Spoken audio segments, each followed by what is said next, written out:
Wait, what did I just... Right...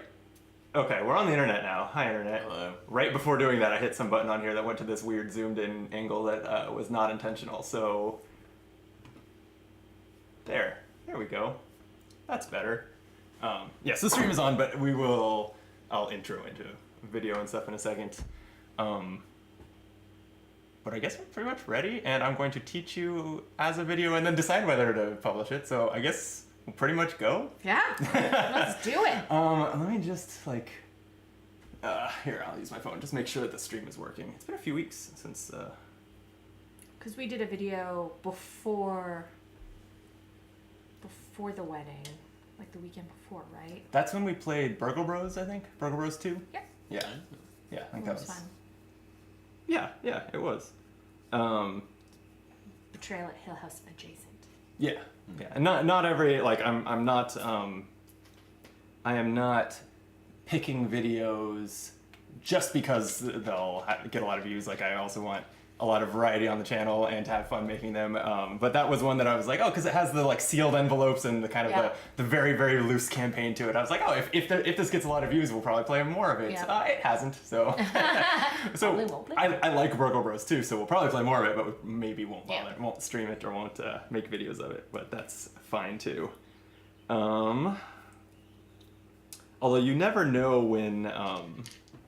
It's part of the reason it's nice to have a higher quantity of videos with this live production form and stuff, is you never know when a video from a year ago will just blow up because some big review, Shut Up and Sit Down, decided to review it or something, and all of a sudden everyone is looking for other YouTube videos of it. So definitely nice to have something up. What was I doing? I was going to make sure that the stream is working. Yes. Nope. How do I get to my own channel? Here we go. On phone app. Hey, there we are. All of a sudden everyone is looking past. That's disturbing. Yeah, it's from 30 seconds ago. I don't like it. Oh, none of us went with alcohol, huh? No. I had some of that yesterday. I went out on Friday night and woke up this morning finally feeling better. Oh, yeah. It lasted Oh, no. all day. And it was bad. It was a bad day. I should. Maybe for our second game, I'll bust this out, but we were visiting Diana and Anthony, our friends in Santa Barbara, and Diana made a blueberry mint julep that was really good, but she made it towards the end of the night when I was needing to get on the road to drive for a couple hours, so she sent me home with a mason jar of it, and it's in the fridge. But it has fresh blueberries and stuff in it, so I shouldn't just leave it a week. Yeah. It's probably better today or tomorrow. Yeah. So maybe I'll bust that out next game. Okay. Let's go. We're recording. We're all on camera. Slightly awkwardly showing the sleeve of the table that I feel like isn't usually in there, but I don't think it that's just okay. looks like It would the cut edge me of the off table. more. Yeah, that's fine. I do think it is. Genuinely. If you say so. I don't know. It's just not. Usually, it's just a sea of blue, and so it's throwing me off because it's slightly different. But for 3 players, we have to frame it a little differently than when we have 2 players and the camera just there. Anyway, I'm just obsessive. When we're playing games, because we are streaming, I mostly am here to live produce videos that'll go up later, but there might be people chatting. When we're playing, we might be reading the chat and interacting with them. For the learn to play video, no. Okay. So if you see any chat there, ignore it for now. Okay. Sorry, we love you. Wait, where's the camera? We love you, but we'll not be chatting with you. And I'm checking the audio. Could actually turn up a little bit.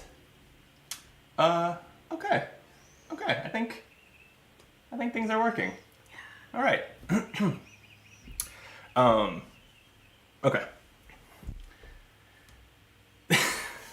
Sorry, I always have to false art. People who watch the stream or the archives of the stream later get to see how bad I actually am at this. Yeah. Okay. Coming to you live from inside of the Eternal Flame. This is Optimal Play. I know how this goes. I'm Brandon. I'm Drew. And I'm Annie. And I'm rusty at this, apparently. We're here to play Fire Tower, but you two need to learn it. So first, I'm here to teach you Fire Tower. Yay! Fire Tower is the competitive forest fire survival game, which Which I want to take just a moment to dwell on how dark a concept that is. I love it. Usually games where you fight fires, and there's several, are cooperative. In this one, the only way to make it out of this forest fire alive is as the only one making it out alive. So it's the run faster than your friend, not the bear philosophy, right? Exactly. And we all will sort of be, I don't know what's going on in this game exactly. We will be partially steering the fire to each other's towers by doing things like changing the direction of the wind. You know, things people can totally do. Yeah. I love it. It makes no sense at all. But anyway, we'll move on from that and talk about how we play it. Each of us has a fire tower. They're in the four corners. For a 4-player game, there would be a fourth one here, but we have this little overlay covering it up since there's just 3 of us. And our goal is to be the last one to not have their tower burned. Which happens if the fire represented by these gems makes it all the way to this orange highlighted space of your tower. So if there's ever a gem there, then your tower is burned, you are eliminated from the game.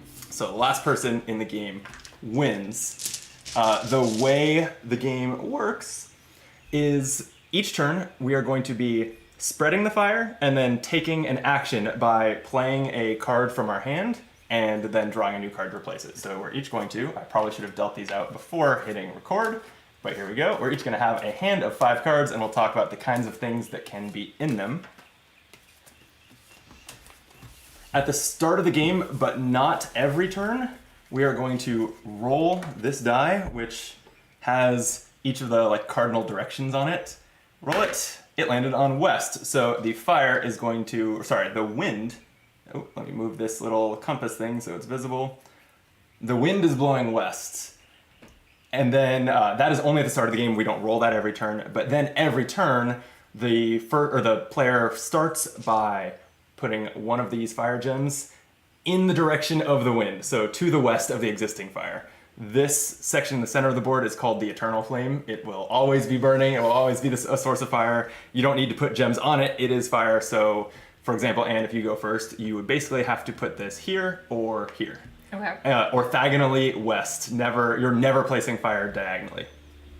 Then you're going to take an action using a card from your hand. They tend to be either water cards that let you remove a certain formation of gems. So this fire engine says to remove 4 gems in a square. You would choose a square-shaped area, remove all the gems there. It does not have to already be a complete square. You'll just choose a square-shaped area and remove them. Again, you cannot remove the Eternal Flame, but you can remove anything else. After you play that card, you'll draw a card to replace it. The hand that I had dealt myself is mostly water and fire cards, so I'll have to look for some other examples. But there's also fire cards. They say to place fire gems in a certain formation. It's kind of the opposite of water, which makes sense. I think that they're pretty self-explanatory. They say on their cards the placement rules, but this says that at least one of them has to be orthogonally adjacent to an existing fire. So you always have to build out from the fire that's already on the board.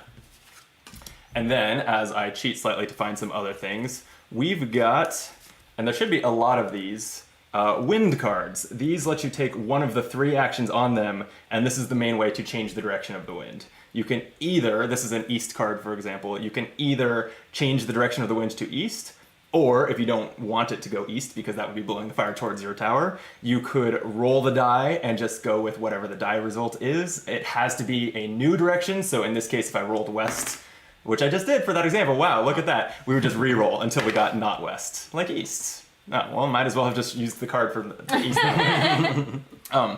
Or you can just place one fire gem in the direction of the card. Not in the direction of the current wind, but in this case, to the east of another fire gem, because it's the east card. So there's a lot of those, and that's the main way that the wind changes directions. And then there are purple cards. These place fire break tokens, which are these purple discs that we've got a bunch of over here. Fire breaks represent spots in the forest that are basically deforested or cleared so that the fire can't spread there. They will prevent the fire, once they're on the board, they will prevent the fire from spreading onto that space. So you can kind of try to build yourself a defensive barrier around your tower of these. There are a couple things that makes that difficult. One is that there are deforestation cards that let us remove each other's fire breaks. Or sorry, it's like deforestation/reforestation. I was gonna say, you're planting trees so they'll burn down later. Exactly, yeah. It's just, but I don't... That's a dick move. I imagine this game takes place over the course of hours or a couple days at most, not enough time for a forest to grow, so it's probably more like we just took a bunch of kindling and like dumped it into your part of the forest. It's a weird game. I mean, if you can control the wind, we can like guess maybe we're all gods. In which case you'd just be like, grow. Yeah, maybe that's it. This is just Spirit Island for fire only. The thing about fire breaks is that they always, or they can never be placed orthogonally to other fire breaks. So unlike fire, which must go in the cardinal directions from other fire, they can at best be placed diagonally from other fire breaks, which makes situations where, like, and if the best that you can do here is, you know, place a series of fire breaks diagonal from each other, and I play the card we looked at that places a square of fire, I could choose this square. They can't go on the fire breaks, but I could still put them there, something like that, to get through your defenses. So they're not perfect, and they're designed to not be perfect. While we're over here looking at your tower, you'll notice that in addition to the orange square that you lose if this catches on fire, you have this section that represents the rest of your tower. When your tower is breached by fire, you cannot use water cards on your tower. And the only thing that you can do is use your bucket, which you have one tucked under the corner of the board here. This lets you remove up to a line of up to 3 fire that starts or is entirely in your tower area. But then you will flip this over and you can never do it again. So you kind of get you have like 1 extra life when you're like getting close to defeat. And then on the other side of this is this Reckless Abandon card, which we can read as we come to it. But it gives you a couple other options for how to spread the fire on your turn. But really, the important thing here is you have that 1 bucket in this corner of the board. When and if anyone's tower gets burned, that sucks for them. They're out of the game. The person who caused, like the person whose turn it was when their tower burned, the person who caused them to lose, takes their hand of cards, gets to combine it with their own hand, and the hands of cards are always 5, but you combine it and discard down to 6, and any other players left in the game also draw 1 card to be at 6. So the number of options that you have in your hand grows as players get eliminated. If there were 4 players in our game, then that would happen twice, and the two players battling at the end would have 7 card hands. The other thing going on is firestorms. So after we deal our opening hands, we will cut this into roughly the middle of the deck. Firestorm is a card that, I'm just going to read. It says you must play this immediately. So when you draw it, it doesn't go into your hand. It will happen, and then you draw a new card for your hand. It says you will roll the wind die and add fire gems in the direction shown, orthogonally adjacent to all existing gems. So whatever you roll on the die, every single, like if we rolled north, everywhere that there's fire is going to spread to the north. Like every column of the board will spread 1 that way. And then we'll roll for a new direction. So we'll roll the wind die, spread it in that direction, and then roll again, and the wind will change. It will not repeat the spreading, but it's just also a new random wind direction. And then also at that moment, all players can discard cards and draw back up to their hand size. So it gives you all a little chance, if you don't like the cards in your hand, to refresh that.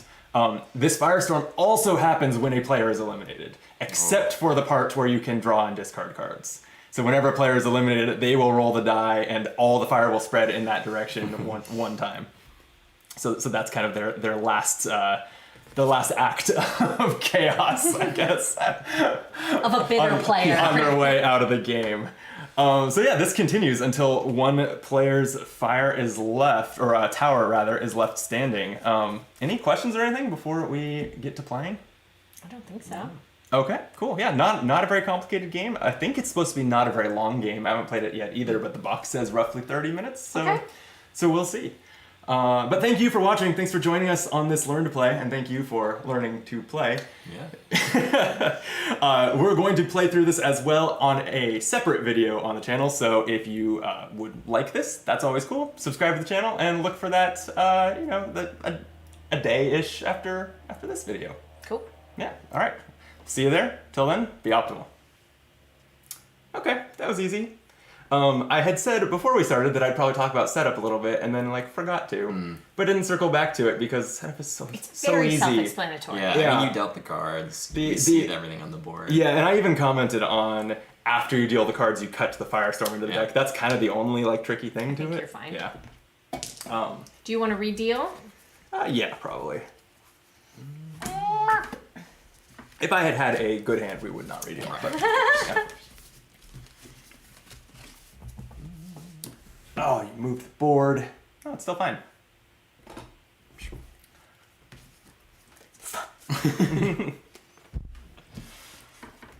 When you were in Japan, were you mostly in cities? Did you? Tokyo, Osaka, Kinosaki, Kyoto, back to Tokyo. Wow. So I did all the things. Awesome. Dang, yeah. Yeah. I think that's all the cities I could name it. We went to Akihabara, which is like the Nerdvana in Tokyo. And it's just multiple malls stacked 8 floors high filled with anime figurines.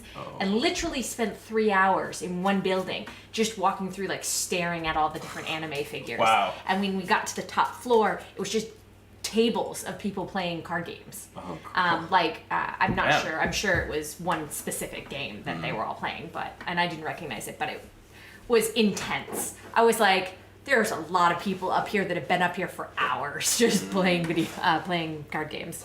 That's cool. But That's it was pretty really sweet. cool. It was really, really cool. I was just going to check the setup and make sure that I did it right. Weather vane. Yeah, this is called the weather vane, this compass. The board should be within easy reach of all players. Check. It's so funny that that they have this bag. Usually when a game provides this bag, it's because you're randomly drawing things out of it, but it's just all purple. It's just all these gems. It's just a nice touch, I guess. Yeah. Fire! Shuffle the action cards, deal 5 to each player. Cut the Firestorm. It just says cut it into the deck. I assume roughly the middle is the intent there. Okay. Yeah. So it was just the 3 of us that I found who wanted to get together and play games on this Mother's Day afternoon. I am guessing I haven't played this at all. I'm guessing that this player is at a disadvantage because if we're both trying to send the fire to each other, it's also kind of always in your direction. Yeah. It might be better to play with 4. Yeah, it's probably best at 4 or 2 players, and you can play with 2 players. You can play with just towers diagonal from each other, or 2 towers each.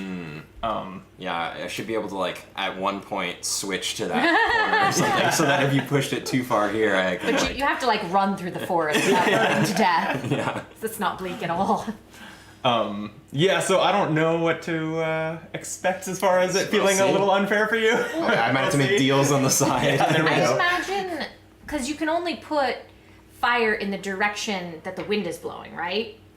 So Well, it's not like I can put not- fire. Unless No, you have a card that's just the- choose a spot, right? The wind is just so every turn players start by spreading the fire once in the direction of the wind. But when playing fire cards and stuff, you can ignore the wind. Oh, okay. The ones that are lay a diagonal line of fire or something, wind doesn't matter for them. Okay.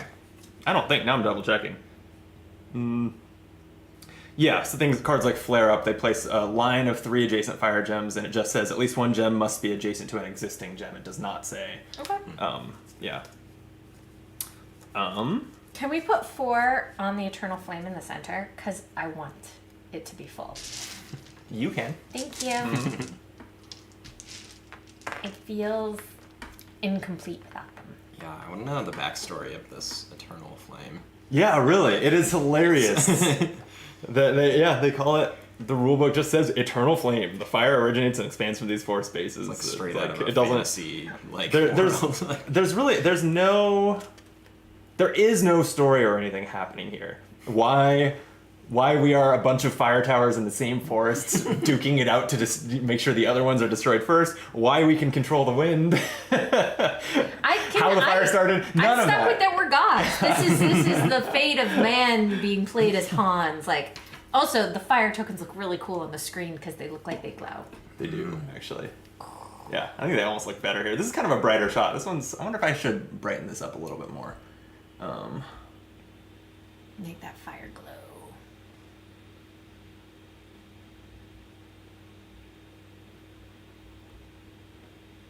Yeah, I think that looks better already. Cute.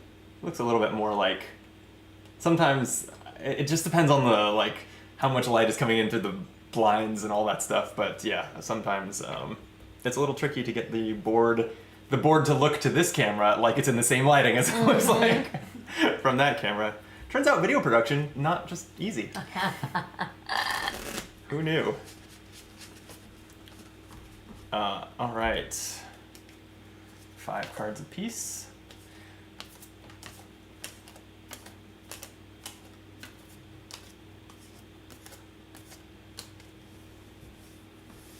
Let's just put the deck here so everyone can more or less reach it. Oh yeah, this is a hand. Oh, and then I'm gonna cut, pardon my reach, cut the Firestorm into there.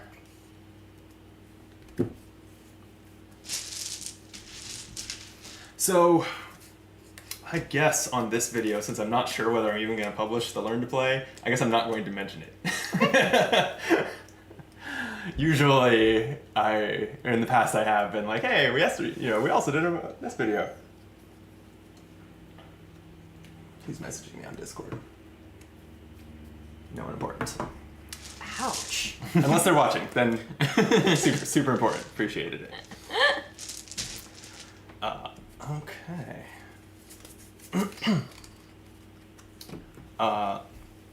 Let's do it.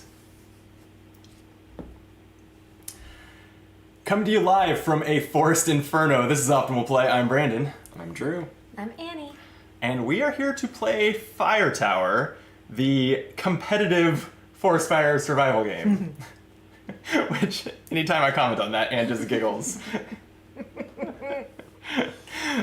This is a game that is, I think it's available at Target and stuff, right? Like, it's kind of a mainstream game that I had never heard of until Anne picked it up as a gift to me. Christmas, yeah, I think it was Christmas.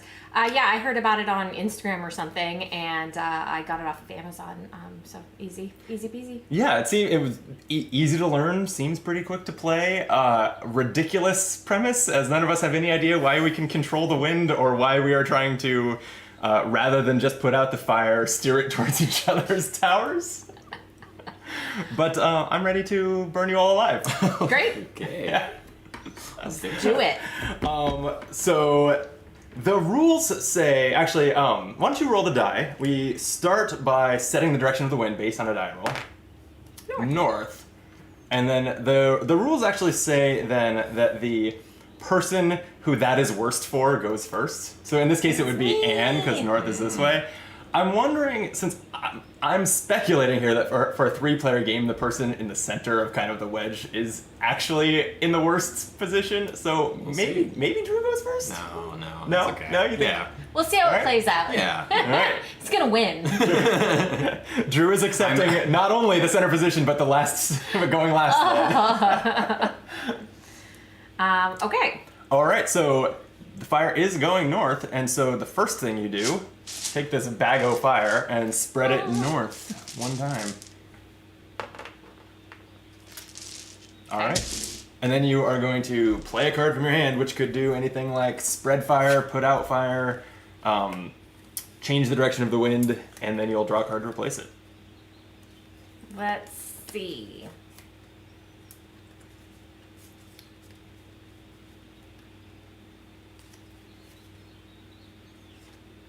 I'm going to do a explosion. Oh boy. Dear. Choose a fire gem and replace it with a fire break. Oh, well, we can't actually do that yet because there's only one fire gem that I could take out. And So you could play it. yeah, but that would hurt me, and I'm going to retract that statement. I'm just going to pull that one back in. Fair enough.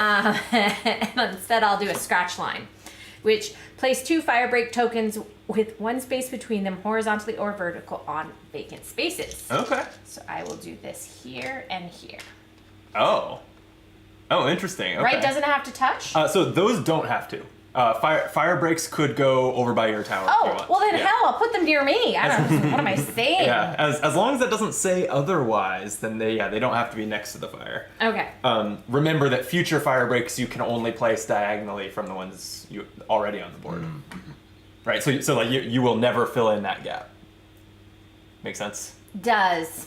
I'm thinking things. Clearly, we've never played this game, but I mean that would happen whether I do this or this. Pretty much. So. Yeah. I think it's just there to prevent you from being able to fully Yeah. wall off For Yep. have an a area. perfect Alright. wall. Yeah. That was that. So then is this discard? Yep. And you draw a new card. Okay. Okay. A little messy turn, but such is life. I want to send fire towards anyone but me, pretty much. I will spread the fire. The wind is still to the north, so let's just extend that way.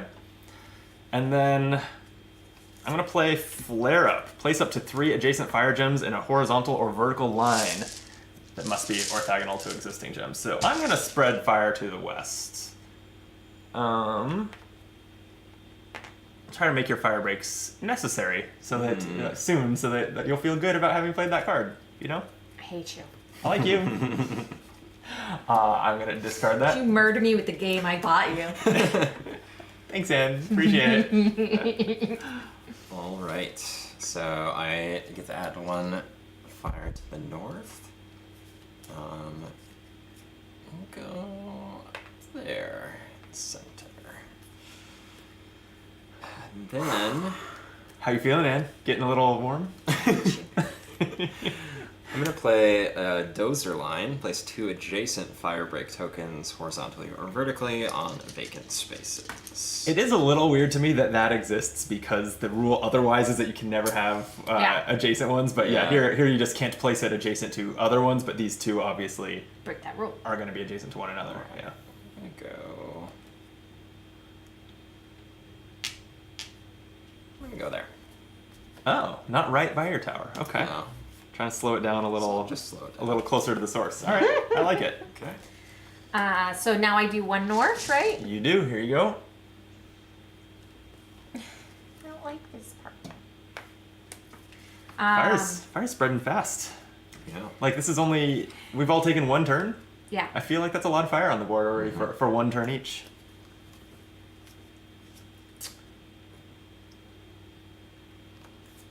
I'm trying to think of a way to get the fire to go back in your direction.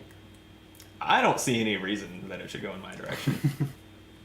Look, I don't even have any fire breaks. All right, I'm gonna play roll the dice to choose a new. Are you playing? You're playing a wind card. Yes, Okay. and so we're gonna change the wind direction. All right. So roll the die and it just roll until you get something that's not north. Like South. south. I hate Yay! that. Okay. Yeah. So fire's heading Going south, south. or the wind is rather. And do I don't place anything on the board. That's it. That's right? it. Okay. Yeah. Okay. Well, don't like that. So I am actually going to deforest. But you still have to place a gem. Sure do. Burn We'll yourself. send that over here, away from me. And I'm going to deforest, which says place fire break token on a vacant space or remove a fire break token. I'm actually going to kind of take a page out of Drew's book and put this closer to the fire. Like, let's see if I can just keep it away from my direction with that. Interesting. Okay. And I'll discard and draw. It's Drew's turn. Okay. I also don't like this wind. I don't have a good choice, so I'm gonna go random as well with Okay. this south card. So.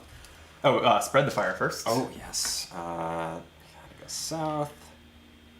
Yeah, I would have gone there, so I think that's a good move. It's like I guess I go here. That's still kind of bad for me.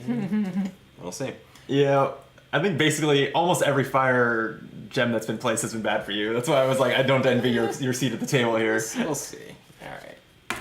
New direction is again? can't be south. Can't be Gosh. south. No. It's north. North it is. I said no. Okay. Can I have a fire? You sure can. I'm gonna put this here. And then I'm going to do a flare up. Can I Ooh. have 3, please? I'll just hand you the bag. Thank you. Enjoy. I feel like I'm just gonna take a little stashy poo of them and just put them here. Sure. I'm anticipating needing that many. I hope you don't. Uno, dos, tres. Oh, I like that. that is an act of aggression. That is an act of aggression. I intended it as such. Okay. Well, I have to spread fire to the north, so I will. Bugger on you. And what can we do about this?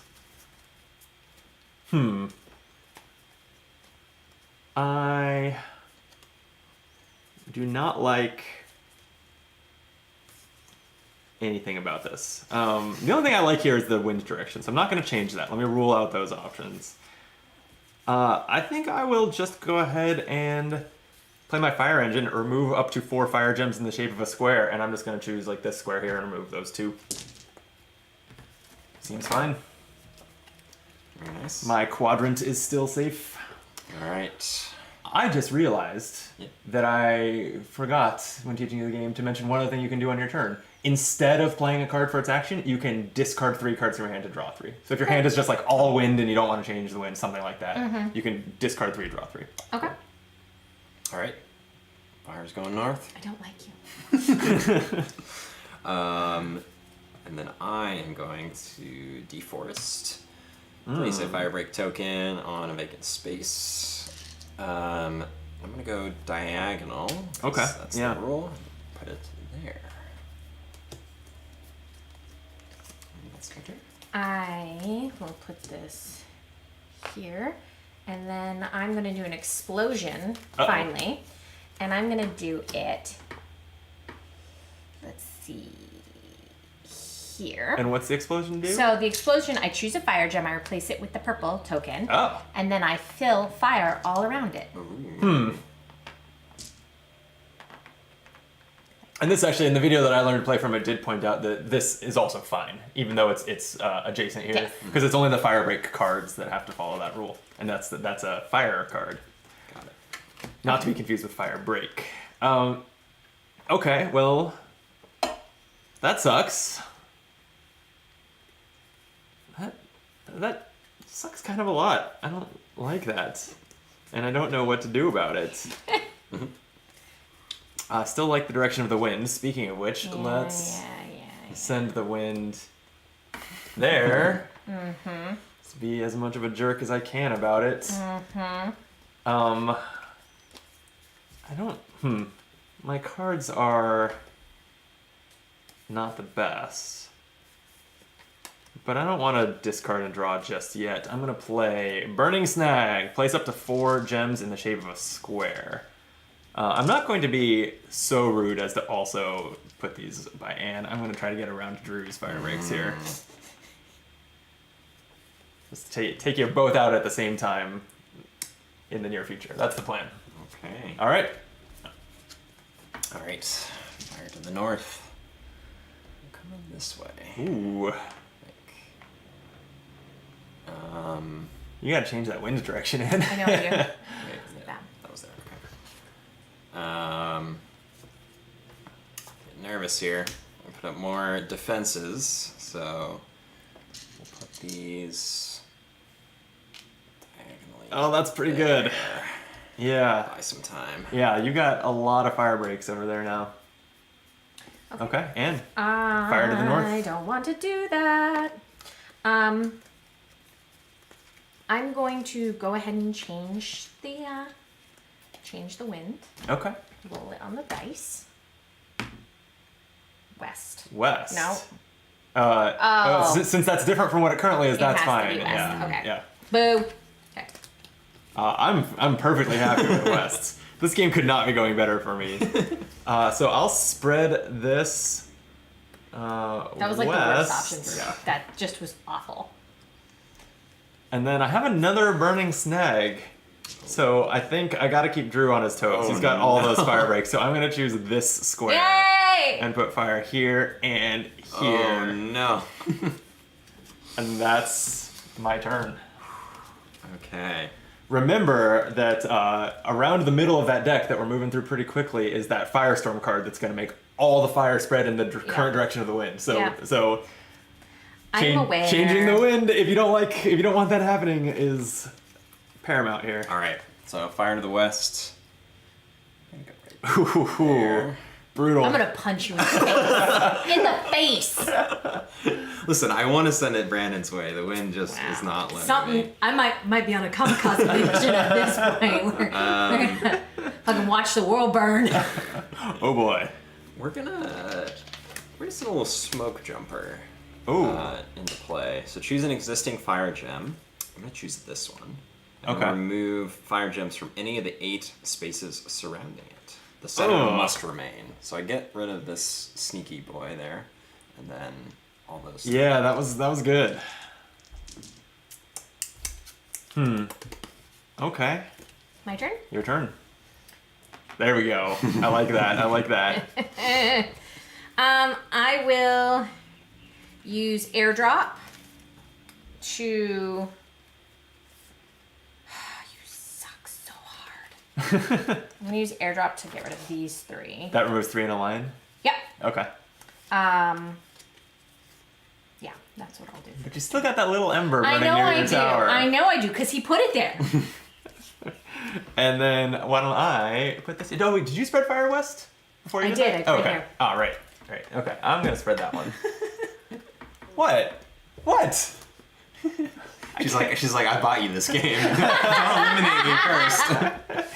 Thanks, Annie.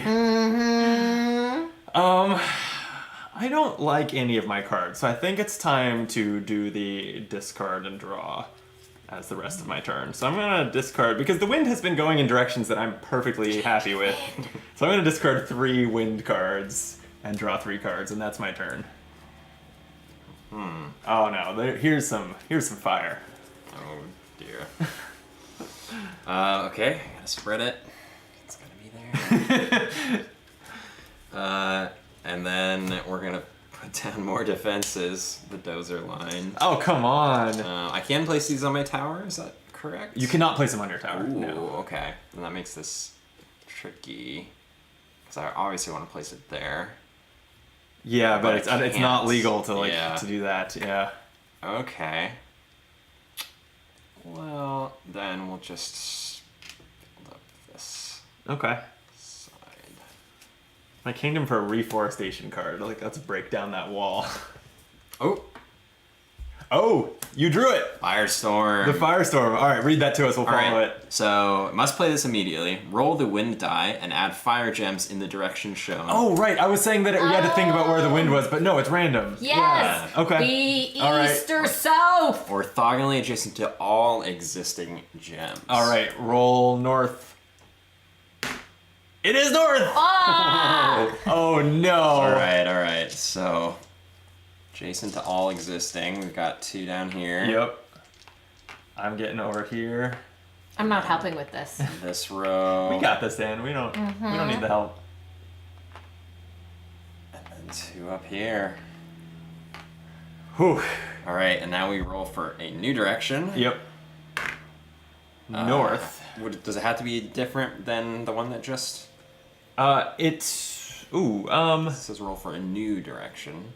I think that it's new. I think it just has to be different from the way the wind was blowing, which was west.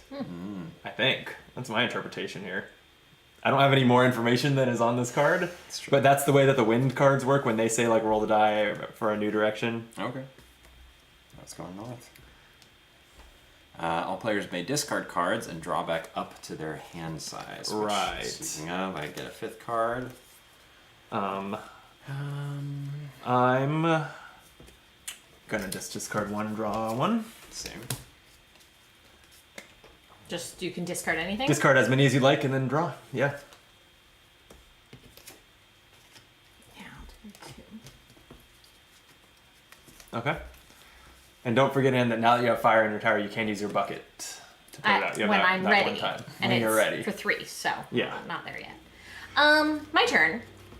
I have to. Right, it's my turn. Your turn. The wind is currently north, so I'll do it down here. Okay. and then I'm going to change the direction to east. Ooh, yes. Oh no. Send it that away. No, we don't like that. So plant that ember there, buddy. Ah, You can't stop it. It has to happen at least once. yeah, but I can spread it east here. Good. Could and did. Then, what to do? Do I defend myself or go evil? I think evil. So why don't I play another Burning Snag like I've been playing this whole game? Send another square of fire towards Drew. It's tricky to figure out what the best spot to do this is, but I kind of think I choose this square and go like this. Nice. Get it through his barrier that way. That's what I'm thinking. I like it. Okay. All right. Gladly place this Eek. right there. Okay. And then I'm going to deforest. This is just one token, so I'm gonna try to seal Yep. off that entrance over there. That's fine. It's fine. We already got one in, and you really can't add any here. So So I'll do this, and then I'm going stop it. to flare up I don't understand. with these three right. Oh, come on. Whoa! Look at this. He's got nothing. I didn't. I really thought you were gonna keep picking on me, but I approve. Yeah. Now, I'm already on fire. Like I said, we're much in the world burn now. Yeah, we sure are, and we're loving it. All right, I've got to spread fire to the east, so let me just keep spreading it in here, just making sure that there's no reprieve, I guess. And then,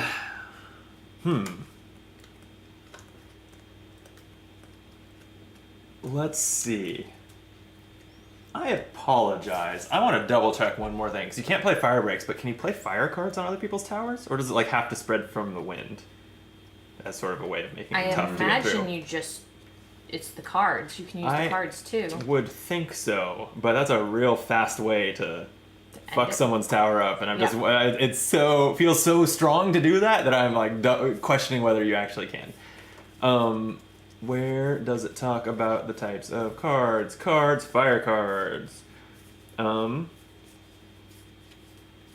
cards do not have to be played in the direction of the current of the wind. No, there's no rules. You cannot place fire breaks in your tower, but you sure can put. You also can't play water cards in your tower. Only the bucket, but you can. Oh, you can't do water cards on your tower? Just the bucket. It's Well, the only poop way. on that. Only way to keep the fire out. So I feel like there should be an explosion Oh, no.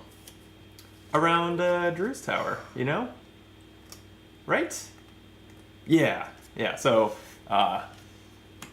It's an explosion. Drew, I have a present for you. Right. Because I have to choose a fire gem and replace it with a fire break. So Okay. here, bonus fire break. Great. Right. Wait. Not this one. Bonus fire break right here. And then just a little fire around it. Okay. There. You're welcome. Great. I'll just discard that and draw my card, and your turn. Okay. Put that there. And we'll put that there. This is the one Buckets. the one thing that scares me is how the one thing that scares me is how I don't have any fire breaks or anything over here. Like the fire's still a little ways from my tower. I don't but think it really matters. I think fair enough. it spreads, and we don't want it to. All right. The bucket, by the way, as I was just double checking, is a free action. You will also get to play a card this turn. Okay. Yeah. Okay. That's good. Yeah. Would have been slightly better if there was less fire here. Sorry about that. That's okay. But yeah, we'll bucket. I want to do this.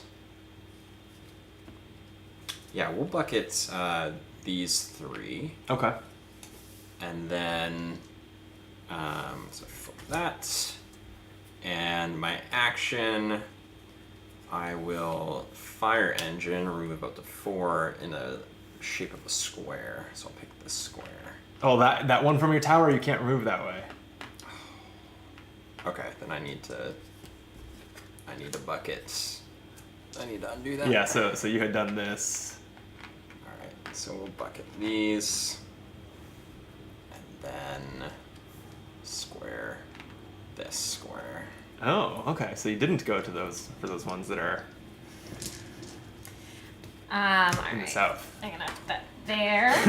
Just assume Don't we're love that. gonna attack Brandon now, And because the quicker you eliminate me, the faster Brandon wins. I'm just saying. I'm going to bucket Okay. these 2, Oh, interesting. and then I'm going to airdrop these 3. Oh wow, you're in good shape all of a sudden. All of a sudden.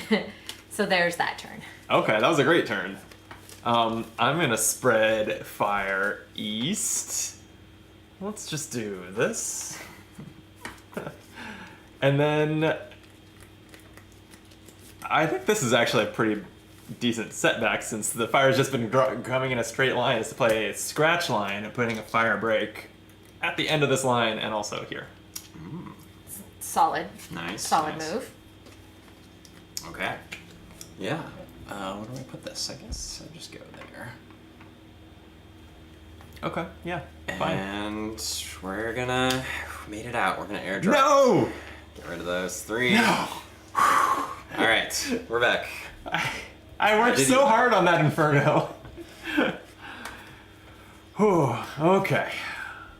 Well, My turn? yeah. I will. This as well.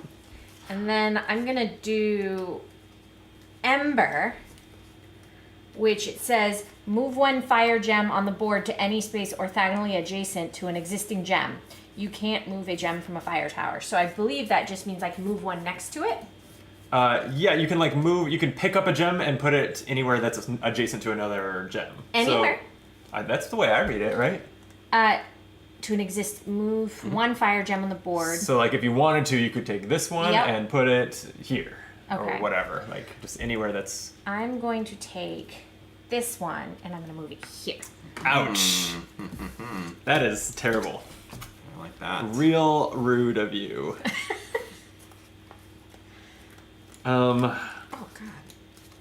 My Yeah, hand. we can't have that. Okay, well, the fire's got to spread to the east. So.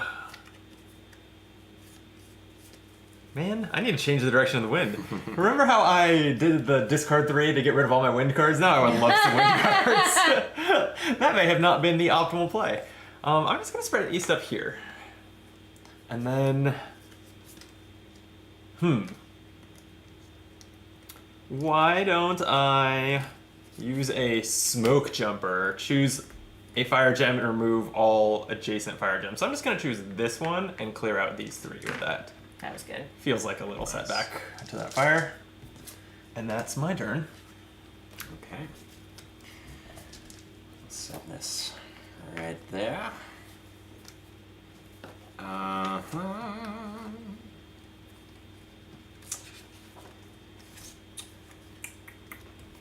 Okay. I think then I'm going to trigger an explosion. But where? But where?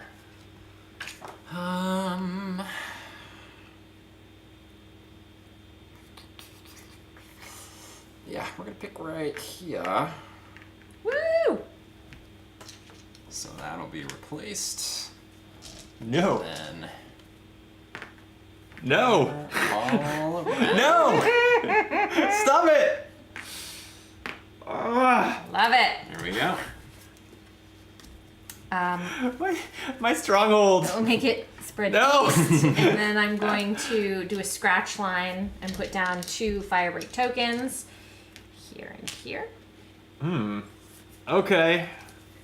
This is no good. I'm having a no good, very bad day. It gets really overwhelming when it's coming at you. You Yeah. get a like.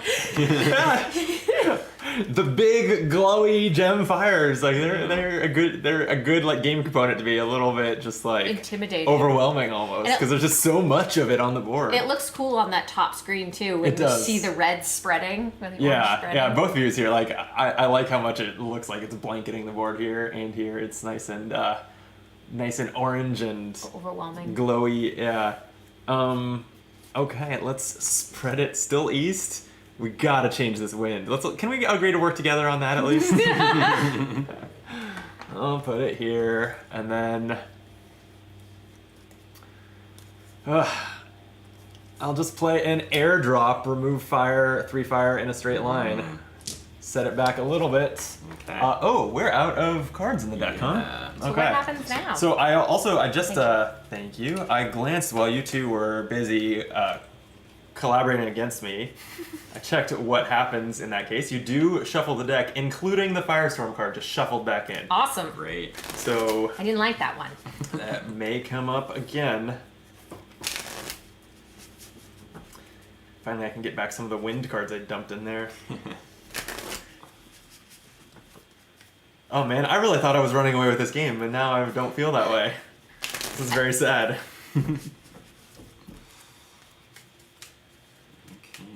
Okay, why don't you cut the deck so that the where the Firestorm on Firestorm top. is your fault. There's my card, and your turn, Drew. Okay. Let's put a 5 to the east. Ugh. Yeah, I guess that makes sense. And then I'm gonna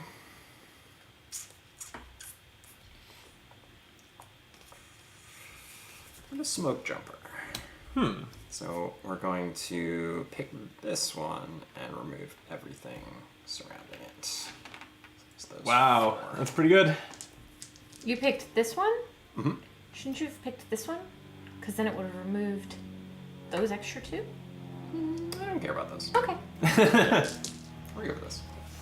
There you go. I was like, but you could have gotten rid of more. More. All right, some eastward fire. No! Stop it! And then I'm going to do a deforestation. Place a firebreak token on a vacant space. Or remove a token. No! Bad. Not cool, Aiden. Not cool. All right, spreading the fire to the east. And then, all right, time to launch a counteroffensive here. Uh-oh. So my old pal, the Burning Snag, that I keep drawing these cards, I'm going to put a square of fire here. Nice. So that's Can you do gonna that, go. though? Yes, because I'm choosing a square that's adjacent to a fire. Seems like maybe you should have taken Anne's advice and left that one instead. I didn't know you could choose one of the those spots. Yeah, because you're not choosing a space; you're choosing a square Gotcha. that's adjacent to, or like a a larger formation that's adjacent to fire. Don't love that. Okay, I'll put one there. Don't love that. And then I'm going to discard 3 cards. So let's see. Yeah, I'm gonna discard 3 cards. Draw 3. Were those all wind cards? You're the one hoarding them. Oh, and I got quite a few. what I found. Oh no! Firestorm. All right. All right. This could Which be. way? Roll the die. So. North, north, north. No! Hell yeah. Okay, so let's get the fire spreading I'll start these. north. Is that both firestorms have gone north? Yep. It's a lot of fire. And then, oh boy, all these gaps over here are gonna fill in. Oh, you got that? All you. I think we must I have did not needed do to that do this one, yeah. Okay. Okay, that's a lot of fire. Now roll the die and send the wind somewhere other than me. West, yeah, that'll do it. That'll do the trick. I'm not super happy about that. And then remember, now also we can each discard as many cards as we'd like and then draw up to our hand size. Sure. Discard 2.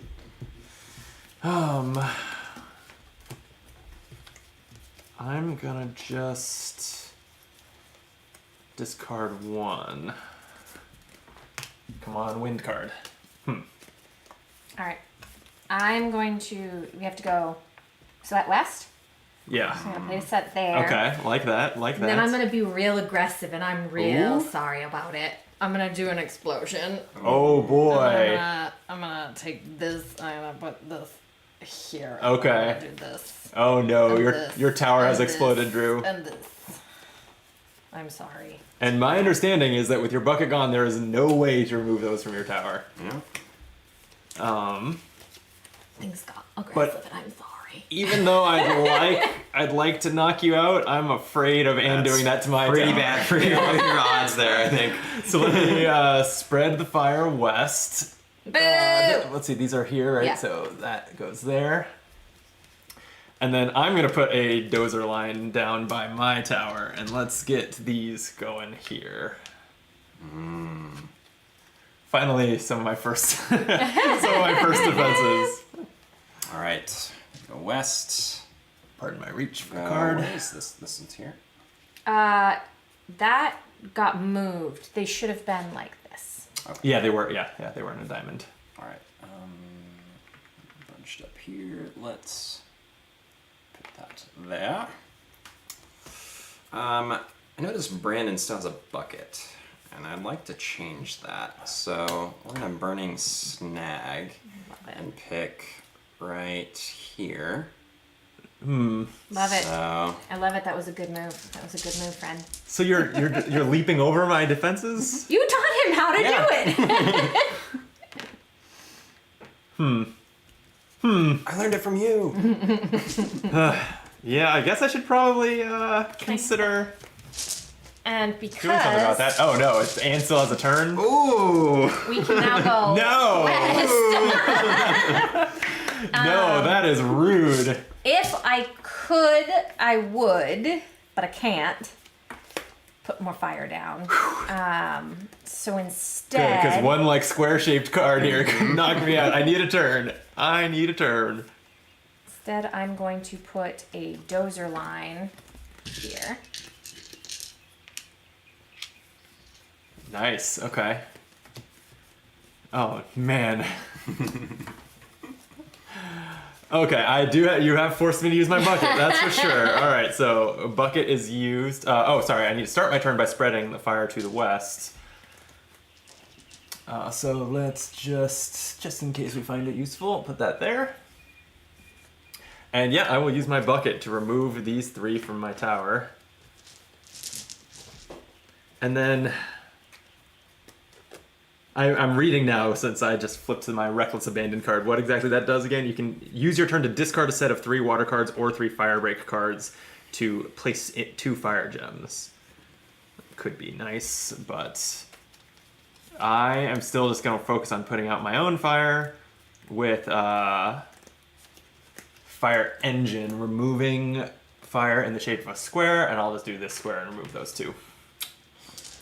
Nasty. Okay. All right. Fire to the west. All right. I think we need to make a change here. That change is going to be the wind. to the Ooh. north. Okay, I like that. All right. Is this a one-time card? No, I think that's now a new option you can do on your turn, is discard 3 matching cards to place two fire gems anywhere, just orthogonal to existing fire, as always. Okay. I'm gonna do another dozer.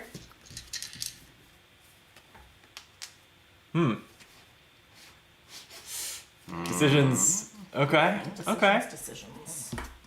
Okay. But I gotta have both of you on your back feet here. I'm pretty on my So- back foot. Yeah. No, that's why I'm Yeah, explaining that I'm about to make sure Anne also Okay. is. Okay. So we'll spread the fire north, and then The fire was going north. I will play a flare up to place fire in a line here. So Can you go past obviously the here. fire block? I don't. Yeah, like that's the same thing we've been doing with the squares, right? Is No, but looping one over. gem has to be orthogonally adjacent. Oh, you're right. Yeah. Sorry. So that doesn't quite work. No. No. No. No. Well, then No. let's You know what is only two This- spaces away? This works. It's the same thing. No, because one gem was orthogonally adjacent, and then I finished the formation. Oh, okay, yes. Yeah. Let's see. Okay. Well, I didn't get into your tower like I was hoping, but still put a little pressure on. I like to think. Spread that fire north. Do you know where to put it? I do. Hell yeah. indeed. Who wants to die? It's a very interesting dynamic. As I where look to the right, I'm it's like I could who- do something really nasty, but like Brandon over here, you know, we got to get in this tower. at That's the least. right way to go. I'm That is the correct decision. gonna, Is not. I'm gonna flare up. Oh no. There we I'm gonna go. send 3 Oh, around the corner. that's rude. Open up some plays potentially. I like this plan. And then I'm going to do a burning snag. Place No. 4 fire gems in the shape of a square. At least one gem must be orthogonally adjacent from You can take out Drew with this. I know I did, but You he can do it. didn't take out me this round, so we're just gonna put a couple gems over in this corner. Just for shits and giggles. All right. Well, I'm obviously beyond doing much about my tower being on fire. So let me spread. It really does feel like watching the world burn. Like, it's just like we're all gonna go down together. Spread the fire to the north. And then I better just send it into Anne's tower in retaliation with a flare up. Brutal retaliation. Let's just send those there. You're one west wind card away from I Blowing up am. yourself. I am. Drew. Oh, this is tricky. This is like game theory now. Yeah. It's like what do We're I all even gonna do? die. We're all gonna die. Yeah. Yeah. This is not going on more than like one more turn Yeah. in this game. No kidding. Okay.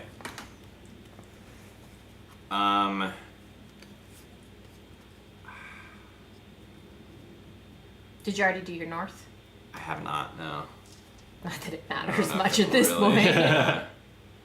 Just put it right there. Okay. Okay.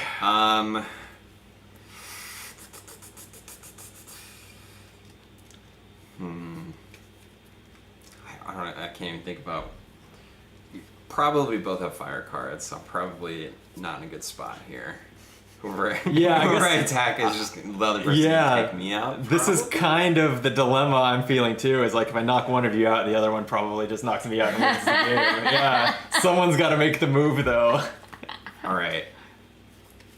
We're just gonna delay a little bit. Oh, We're gonna shit. No. move the wind east and see where that takes us. Oh, that's great. I think- Fantastically well done, I sir. think that will take us east, and I don't like that. And that will take us east there. And then I will be able to use Ember, which I would not have been able to use if you had not changed the wind. And I'm gonna take. I can't take that one. Not can I? from your own tower. All right, no. well, I will take this one. And just throw it across the board. Oh no! The artwork! Is in flames. The artwork. Wow, brutal. That I could not have done without you. All right. Well, I'm out of the game, and you take my hand, Okay. combine it with yours, and then discard down to 6. So I just get to- Meanwhile, Drew draws 1 card so that he has 6. But then it's Drew's turn, and we will see whether Anne can survive Drew's turn. I don't know, but either way, I'm happy about what just happened. So I'm I happy- can die in peace. Unfortunately, I have some bad news. Am I gonna die? There's an explosion Oh, in your Oh! tower. So I'm gonna choose this spot. Adding one there and around it. Or however it would go Yeah, that way. there you go. And Oh. And wait, before I switch Yeah. away from that camera angle, let's see your tower on fire.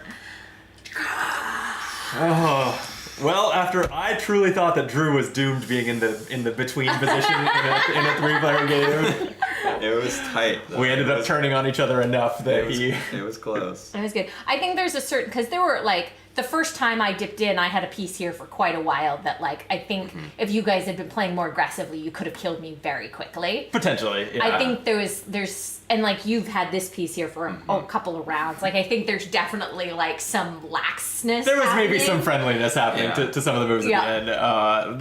That's fine. That's But fine. I think that kind of makes it fun because you want to play a little longer. Yeah, yeah.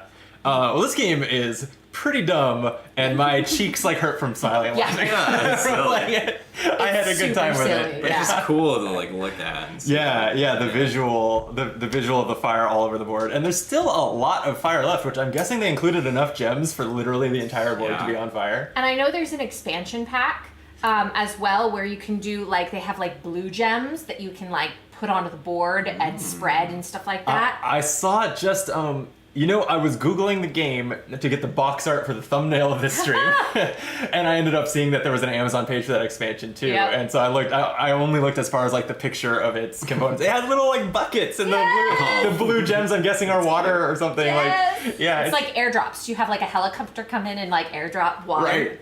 Yeah, it's very cute. That's super The cool. price on Amazon was more than I think that should probably is the MSRP for that. Sometimes Amazon is like the only person selling it or the only company selling Yeah. it on there is like trying to rip you off. So I don't Because I think recommend. this is new. buying This is that on a Amazon. relatively new game. I think it was recently. I think it was put out by another publisher and then recently reprinted. Oh, Because I got it. did find one learn to play video that was like 4 or 5 years old. Oh shit! Okay, yeah. And then it ended with even though the video was just on, it was actually like they made kind of a cool like stop motion video where the gems were like moving around via stop motion and that's stuff. fun. But then at the end, I guess the like designers of the game, which looked like they were either a couple or I don't know if a male female friends. I don't know if they were a couple, but they just like signed off at the end and waved. So that might have been, I don't know if that was really early, if they made that video to pitch the game Right. or something like that. Right. And then just 3 months ago, as of the time that we're recording this, Goliath Publishing, which is who published this copy, put out a really nice, polished, learn to play video that I'd recommend.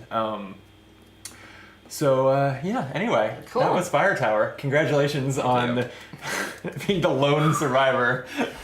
That was really fun. I love that it's like three people enter and one person leaves this fire. It's like it reminds me of a movie or something. It's like you know that if a handful of people are caught in a fire, or like the movie is Yeah. not surviving this fire, like most of them are not going to make it. Yeah. That's just how movies work. Like this feels like Forest Fire the movie. The game. Forest Fire, the movie.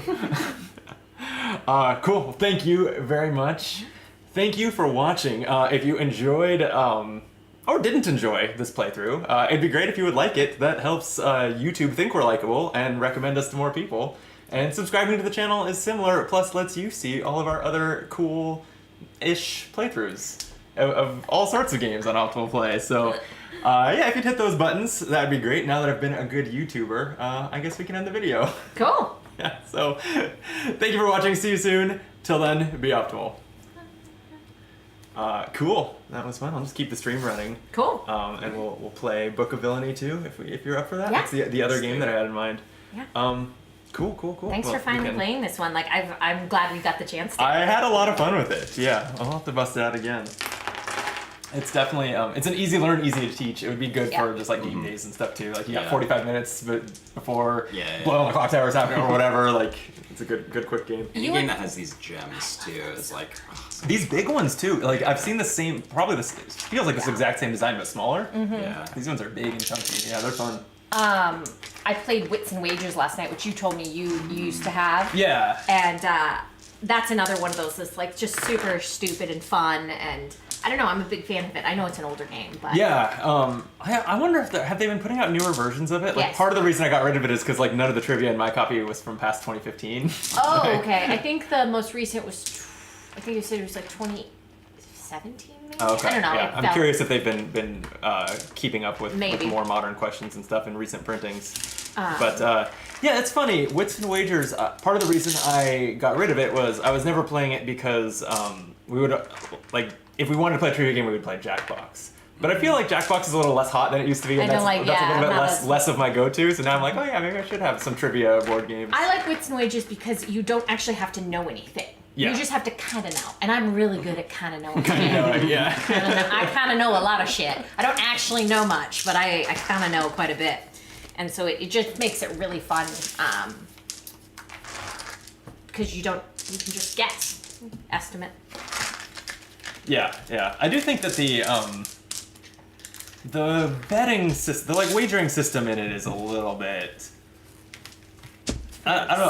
7-year-olds. I love the idea of like you just need to predict who actually got the answer right, but the way, since you're wagering and like doubling up or multiplying your money and everything, like the people who are ahead after 2 questions kind of just have more to work with and can make even more money and like kind of run away with it. Yeah, but And- that's it.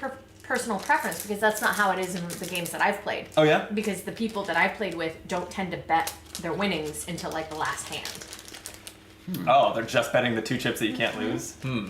I think it's who you play with and how aggressive they are. I guess, yeah. But yeah, my experience was like if you didn't make some money in the first couple questions, you were like gonna sit there broke at the end of the game. Oh, that's funny. That's interesting. I have not had that experience yet with it. Oh, let me grab the box. There's like a forest. Oh, that's interesting, like a pine tree version. Oh yeah, I don't know why that's double-sided. It's funny because it's like foresty, but also it's like a snowflake is what it makes me think of first and Yeah, foremost. Pine tree. Yeah. There's a couple like variants that we didn't use too, like and it worked out. It wouldn't have mattered because we all died so fast. But there's the option to make the first eliminated player the Shadow of the Wood, who attempts to. They can win. They can, even though they're eliminated, they can end up being the winner of the game if they cause on one of. So they keep taking turns and they roll the die, and depending on the 4 results of the die, they get to take a certain action. They're not using hand cards or anything. But their goal is to, in one of their future turns, simultaneously eliminate everyone.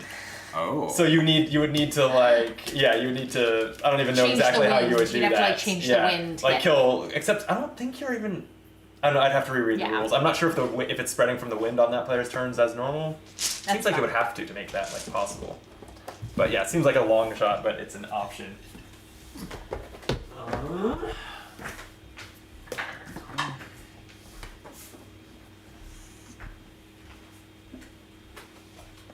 Villainy. So yeah, this is another 30-ish minute game. I don't know if I'm familiar. I don't think I'm familiar with this one either. You probably aren't. It's a really tiny indie production that I backed on Kickstarter.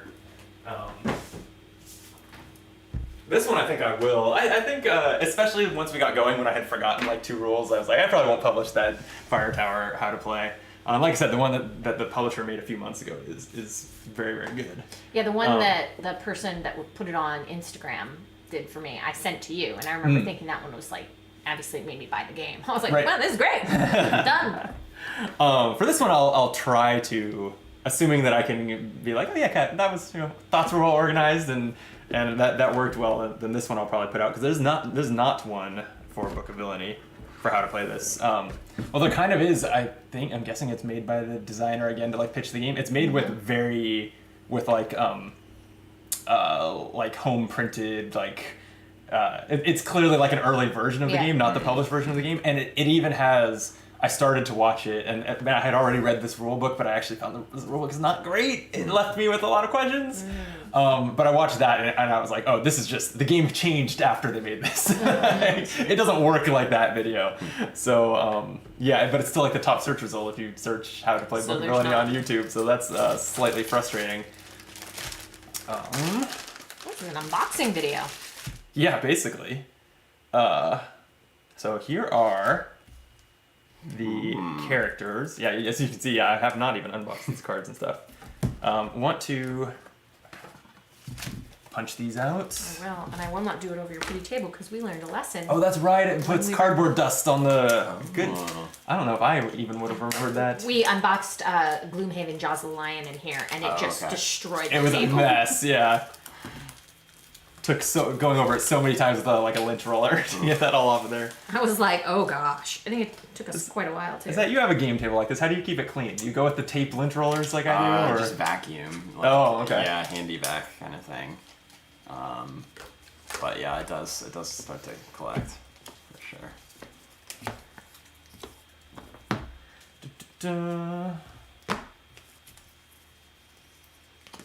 We got henchman.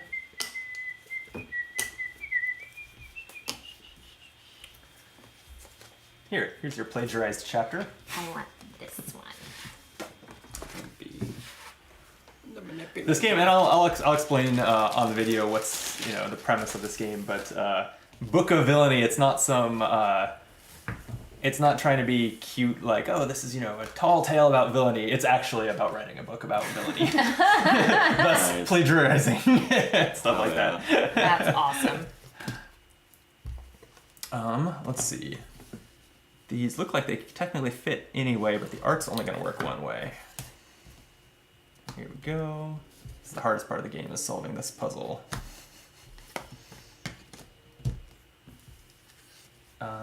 Okay. That's the back alley. And then these, so for a 3-player game we don't play with the library, would you, one of you put these out with each one of them like kind of against one of these edges to make sort of a ring of these locations? Sure. Meanwhile, I will shuffle some decks.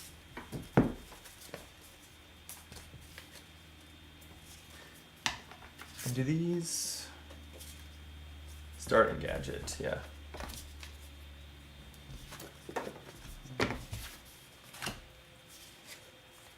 Ultra boot.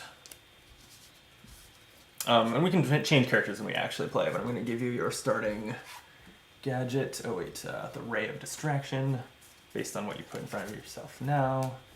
What does it say for starting gadget in kind of the center of your sheet there? Invisible cloak. Just how love the art of that one. That's how I died in D&D. I put on an invisible cloak and the creature could see me and it just pwned me. Oh no. You hate to see it. It was devastating. Which way? So let's see. Top right now. This is okay. No, this is the bottom of the board. Great. So we can lay these out right side up to us.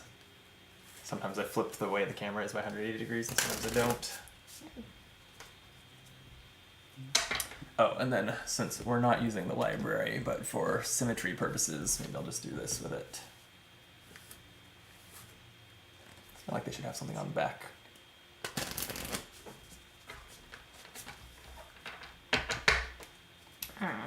It's really hard to read them no matter which way you put them. I was like trying to figure it out. They should be, the arrow by their name should be pointing to the center of the board. Yeah. So like this Now should it's go nice here. and upside down though. That's true. Yeah, they're all kind of upside down to someone. Yeah.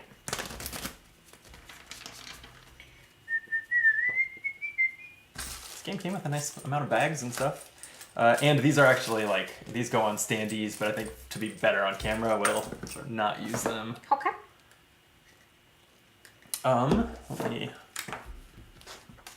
look at these. Place the board in the middle of the table. We shuffle the location tiles and put them all around clockwise. Choose a villain. Get your, villain marker and plagiarism token and card. We will all start in the secret lair. We all got our vet. Oh, this is huge. yeah. The hero. Him. Hero starts at City Hall, and the snitch token goes at the news station. Snitch. Shuffle the gadget cards, put them here. I'm gonna move you over a little bit because there should actually be 2 of them face up. And then, writing assistant, it's Clippy. Shuffle the chapter cards and put them on the board.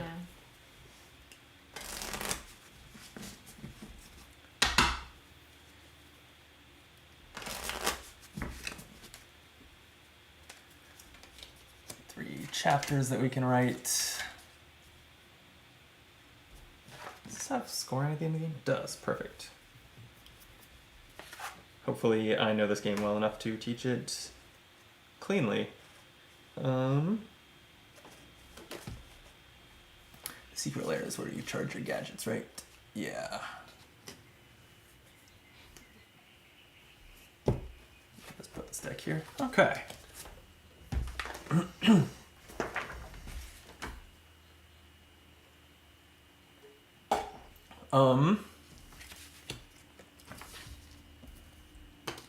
Get this junk off the table. Shall we? Yeah. Okay. Oh wait, I haven't looked at this. How does this... Wow, that's pretty good. Let me move these down.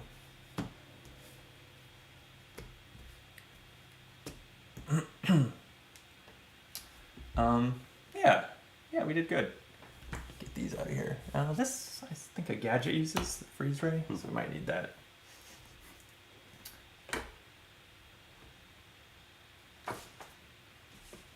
All right, shall we? We shall. Coming to you live from our secret lair. This is Optimal Play. I'm Brandon. And I'm Drew. And I'm Annie. And we're here to learn Book of Villainy. Have either of you heard of this game? I'm not. I have, because I backed it on Kickstarter. It is a really kind of cute and funny, a very indie game that came out from Kickstarter recently about...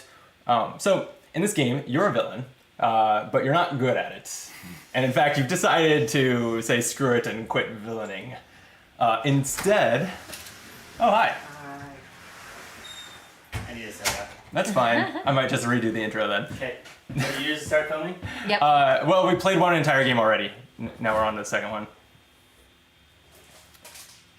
How was Mother's Day brunch? It was good, but I had so much fish. I'm gonna go now. And then did you end up going to an art gallery? Yeah, we did that first. Oh, first. Yeah. Oh, so no wonder you're really Yeah, full now I'm then. dead. So I'm gonna go to bed. Bye. Bye. Just carrying like 4 Gatorades. Sure, that makes sense. All right, take 2. I don't know if anyone's watching the stream, but perfect stream. We're doing so good. All right. Coming to you live from our secret lair. This is Optimal Play. I'm Brandon. And I'm Drew. I'm Annie. And before we did a second take due to interruption from a peanut gallery, I was just telling you that we're here to play Book of Villainy. Welcome to our secret lair where we are all terrible villains Yeah. who have actually given up on the life of villainy and decided to just cash in on it by writing a book about how to be a villain. So this is a little indie game that I kickstarted. You'd be forgiven for not having heard of it. Neither of you have played Book of Villainy before, right? No. So I'm here to teach you. It is a, it's going to take us under an hour. It's a game, about literally writing a book on villainy. We're going to be collecting these chapters, putting them into sort of a row that are the chapters of our book. The game will end when one of us has 6 chapters written in our row, and then we will follow, and we'll talk about all this in more detail, but we will follow some scoring to get victory points based on what combinations of symbols and things we had on the chapters that we wrote, and see who won the game based on points. So we've set up the table here. We've put the back alley in the middle of the board with 3 random chapters from this shuffled chapter deck on it. We've randomly put all the locations on here. We're playing with 3 players, so we have not used the library, which is the one way that the game changes for under 4 players. It's face down here now. Our chapter deck is just resting on it. We've all chosen our villains and placed these are standees, but they work better on camera if we lay them flat, so we've placed them in the secret lair. We've placed the hero in City Hall. Each of us kind of has our card with our villain on it and lots of reference information, and then also a starting gadget that our card told us which one to get out of the gadget deck. And then finally we have a plagiarized chapter and a plagiarism token that we'll get to in a second. Cool. So in this game, we will be taking turns. On your turn, you must move 1 or 2 spaces clockwise around the board. However, so 1 or 2 spaces from your starting position, but you cannot move to an occupied space. And so once we have multiple spaces occupied, including occupied by the hero here that we're trying to avoid, you will you'll count that up to 2, skipping those. So like if I'm here in the secret lair, I can move to the shady bar or to copy center because they are 1 or 2 away. After you move, you will get to do one of the 2 actions on that space. They are, on our reference sheet here, they include writing chapters, which I'll look at more closely in a second, gaining henchmen, these are cards that will be added to your hand, that you'll gain them from these actions. You can play them for their effects, or they are used to commit the crimes that the chapters will be about. Is what's happening there. So for example, to write chapter 13 here, you need a fanatic. That's the icon here, and we can see that on the henchman here too. And maybe we'll move these closer to you when we're playing. You probably can't read those from there. And then this icon is any henchman. So if you move to a location with the write a chapter action on it, you can discard the henchmen from your hand that match this and add it to your row. I'll talk about that more in a second. There's also plagiarizing chapters, there's moving the chapters in your book around, and there's gaining or charging gadgets. So let's go kind of part by part through that. The chapters. I already mentioned you'll be gaining henchmen to your hand, spending them to write these chapters. Your hand, by the way, has a maximum of 7, so you can't just save henchmen up forever. The chapters, when you write them, the idea here is that you've given up your life of villainy because you were terrible at it, but you got to have some kind of experience with these matters to write chapters about them. So like chapter 24, for example, says, spend the day breaking into people's houses. Don't steal anything, just leave random traces of maple syrup on the furniture and doorknobs. Oh, that would upset me so much. So this is what you'd be sending your trickster, fanatic, and scapegoat to do by discarding them back to their piles from your hand. And then you'll take this and place it into your book, which is a row of cards in front of you. Your first one can just go in front of you, but then as you're building your book out, you must place future chapters at the start or end of the row here. There are ways to reorganize it, but they are through actions, like swap the location of 2 of your chapters, which is should be on one of these locations. Yeah. I'm assuming I see it here in the junkyard. In order. They do not have to be in like numerical order, but there are, when we talk about scoring, there are points if they are. Okay. Yeah. So the chapters also, in addition to having flavor text, which we'll definitely read because it's hilarious, and their costs down here, they may be worth some points. That number in the upper right corner is just their points at the end of the game. And then they also are about a subject. And oh no, the reference doesn't define them like the rulebook does, so I'm being a good teacher and burying my face in the rulebook. The themes are, we don't have a heart symbol on the table, but there's a heart symbol for relationships. There's a money bag symbol if it's about money. There is a mask symbol here if it's about intrigue, and there's this burst symbol there if it's about action. So those are the 4 themes of your chapters, and they score points in different ways, which we'll get to in a second. But so that's what happens if you write a chapter. You have to spend the henchman, take it, add it to your book. We'll replace it in the row, and so they'll keep rotating through options here. If that was your 6th chapter, not including your plagiarized chapter, so 7 total if you've plagiarized a chapter, then you'll trigger the end of the game. We will make a note of who went first, and everyone will get an equal number of turns. So we'll just end at, like say you go first, and Drew's turn after someone writes their 6th chapter will be the end of the game. Speaking of plagiarizing, that is an action that it's this like hand grabbing a sheet of paper. There's an example of it. If you take the plagiarism action, you can add your plagiarized chapter to your book, and then you use this token and put it on a chapter someone else has written. And then whatever your token is on, this plagiarized chapter is an identical copy of that card. That's awesome. And it's not a permanent commitment because there are actions on the board that let you move where your plagiarism token is, but you only write it and add it to your book one time. And then, for all intents and purposes, it's a copy of the card that your token is on.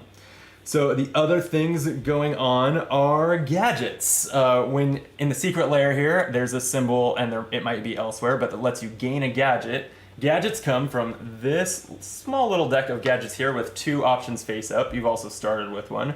Whenever you gain a gadget, you can choose one from this row here, put it in front of you, and it joins your other gadgets. I don't believe there's a limit to how many you can have. And then we'll put out a new one from the deck to be a new option for gaining gadgets. Then you can use gadgets at any time during your turn. Some of them, the way they're written, it's clear that it's like, if a certain thing happens during your turn, that would be the time to use it. But just you can use them whenever. When you use a gadget, like my Ultra Boot that says move an opponent clockwise to the next unoccupied location, when you use a gadget, you turn it face down. It's used. The way that you get it back face up to use again is to charge all of your gadgets, which is also one of the options in the secret layer. It's that icon of the gear with the lightning bolt. When you charge all your gadgets, you get to turn all of your gadgets back face up and use them each one more time again. So those are kind of the symbols that are on the board. Speaking of the board, we talked a little bit about movement, but not what else is going on here. So there is the hero. I mentioned that the hero blocks that space. You can't go there. The hero also might move on to you. And the way the hero moves is if somebody moves to the space with the snitch token on it, the snitch runs to the hero, and then the player who caused that to happen gets to move the hero wherever they want. I don't believe... This was a question I had after reading the rule book that I didn't see a clarification for, but my understanding is it doesn't move 1 or 2 spaces. You can move it anywhere. The hero's not that concerned with us. We're not very good villains, so it just kind of gives us a slap on the wrist. What it actually does depends on whether... Notice that on the spaces, there are 2 actions on each one. There's this one nearest the center with a black background. This is the nefarious action. Or this one further from the center on a white background is the respectable action. When you go to a space and take an action, you leave your character next to whichever one you did. And then if you had recently taken the nefarious action and the hero moves to you, then you have to make a getaway and you have to either discard a scapegoat henchman from your hand or any 2 henchmen from your hand. So that's the penalty for making a nefarious action and then getting caught. If you took a respectable action, the hero can move to your space and nothing bad actually happens to you. Just you'll have to move away and then the hero will still be there blocking movement.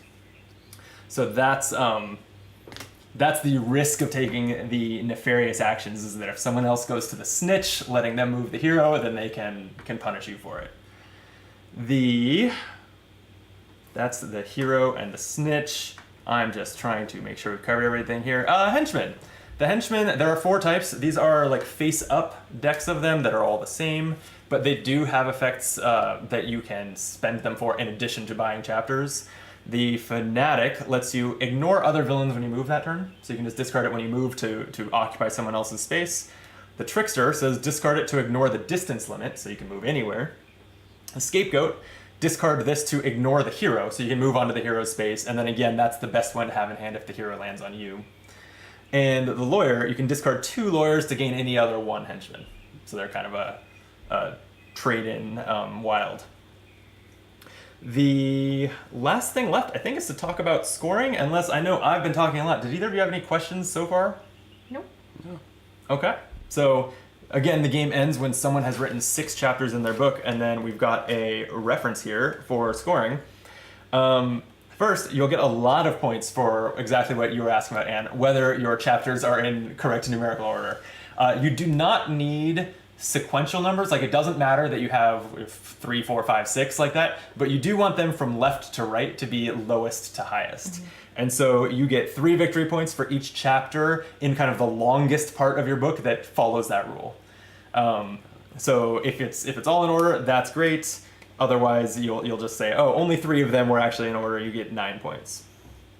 And then you get points for any numbers that were printed on the pages. That's just flat victory points. And then the rest come from the themes that you wrote about. So romance, the hearts, are worth 2 points each, and they're worth bonus points depending on how many different colored hearts you've accumulated. There are, I believe, 4. The heart is the only symbol that when it appears on chapters, it appears in different colors. And so I think you take the number of colors, it looks like you square it. You get like 4 for 2, 9 for 3, and so on. Chapters about money are just worth 1 point each, which is not great, but the person who wrote about money the most gets 10 points. Got it. The mask intrigue is worth 7 points for every 2 chapters about intrigue that you've written, with any odd ones worth nothing. Okay. So 1 intrigue does nothing, 3 intrigue would be worth 7 points because you had a pair and then 1 that went to waste. And then action, they are each worth an amount depending on how many of them you wrote. So if you only wrote 1 chapter about action, it's worth -1 point. But if you wrote 2 chapters about action, they're each worth 1 point. If you wrote 3 chapters, they're each worth 3 points, and so on, as up to a maximum of 5 points each, which you get if you have 4 or more of those. I believe that covers it. And Okay. you guys feel ready to play? Yeah. I Any think questions? Okay. Well, we will play through this, but it's going to be on a separate video. Cool. So if you appreciated this or think we're pretty people or really any reason you want to, hit that like button, subscribe to the channel. That would help us out a lot. And we will be back very shortly to play through Book of Villainy. Great. See you guys then. Yeah. Yeah. See you then. Till then, be optimal. All right. I think I covered it. You did. Yeah. I'm starting to get warm. It is getting warm in here, isn't it? I'm going to... Here, I'm going to put up the Be Right Back screen because I could use the bathroom and stuff. Okay. And we'll be back to play Book of Villainy momentarily.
Oh. And we're back on the stream. Hi. So the stream missed it. You want to tell us about your Friday night again? No, I really don't. I knew you turned it off. That's the only reason I was being so. We were just talking hangovers. Oh, brutal. Cheers to that. All right. So yeah, make sure that you have kind of room in front of you for a row of. Is everyone happy with the villain that you are? Absolutely. Okay then. I'm not switching with you. I'll ask you. No. I mean, there's two other options, but I like mine too. I'll ask you to tell us about your villain a little bit. Okay. You can just describe what it looks like, or give it a whole rich backstory. Up to you.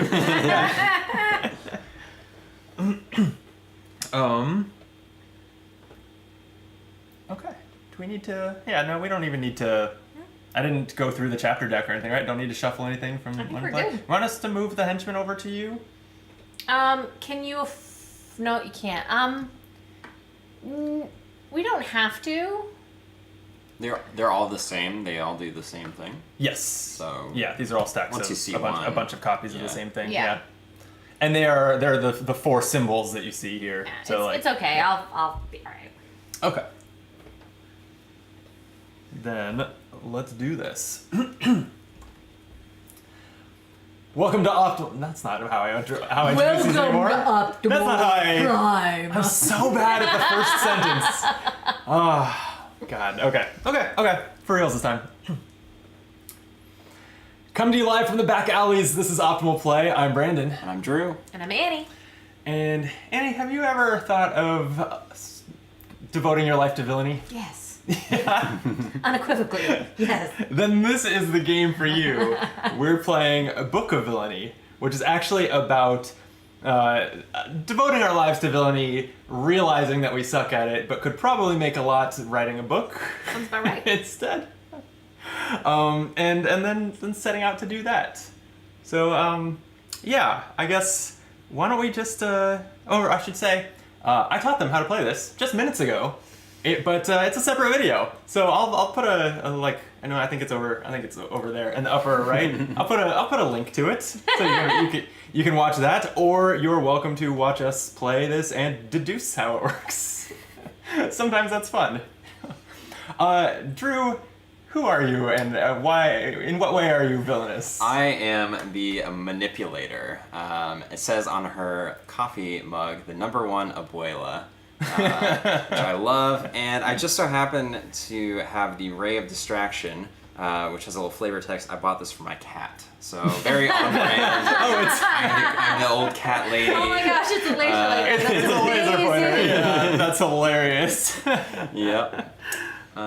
Yeah. So I've been around for a while, doing lots of crime, but yeah, that's me. All right, and tell us about your villain. Mine is the Unhinged. Let's see, I can hold that out there for you. There we go. She, I imagine, she's like the little sister of like Harley Quinn. Like, Oh, okay. she's even more unhinged but so much so that nobody likes having her around even more so. Like, even Harley Quinn would find her annoying. She's like, go away! And so she's going away. She's trying to get clean because she has no friends because she's real unhinged. Love it. And I'm playing as the bully. As you can see, he's a little squirt on his big wheels trike with a slingshot and an action figure. He's actually in his mid-40s though. That's uncomfortable. He just looks like a kid. Uses that to pull off his pranks and general villainy. Yeah, his looking close actually, his sweater actually says Grandma's Little Angel on it. So I don't know if we've had some team ups in the past, pulled some heists. Yeah, and he starts with the Ultra Boot. That says this will hurt you more than it hurts me. So yeah, he's I I haven't decided whether he kicks or stomps, but either way, it's I feel like not for a little nice. turd, he'd kick. Like, Yeah. just like, and hit you in the shin. Yeah. Oh, you didn't talk about your starting gadget, which I didn't. I 'Cause love you that card. Can't see it because it's an invisibility cloak. I love the art on that card, which is that there really isn't any. There's just a background. Yes. So that'll be exciting to use. Yep. Okay, so yeah, we're going to be moving around the city, gathering henchmen, sending them out to cause general chaos so we can write books about it. I don't remember whether the rules talk about how to decide who goes first. You did not tell us that. And no. we didn't. I usually try to just pick before we turn on the cameras, and we didn't do that either. Anyone want to go first? Not it.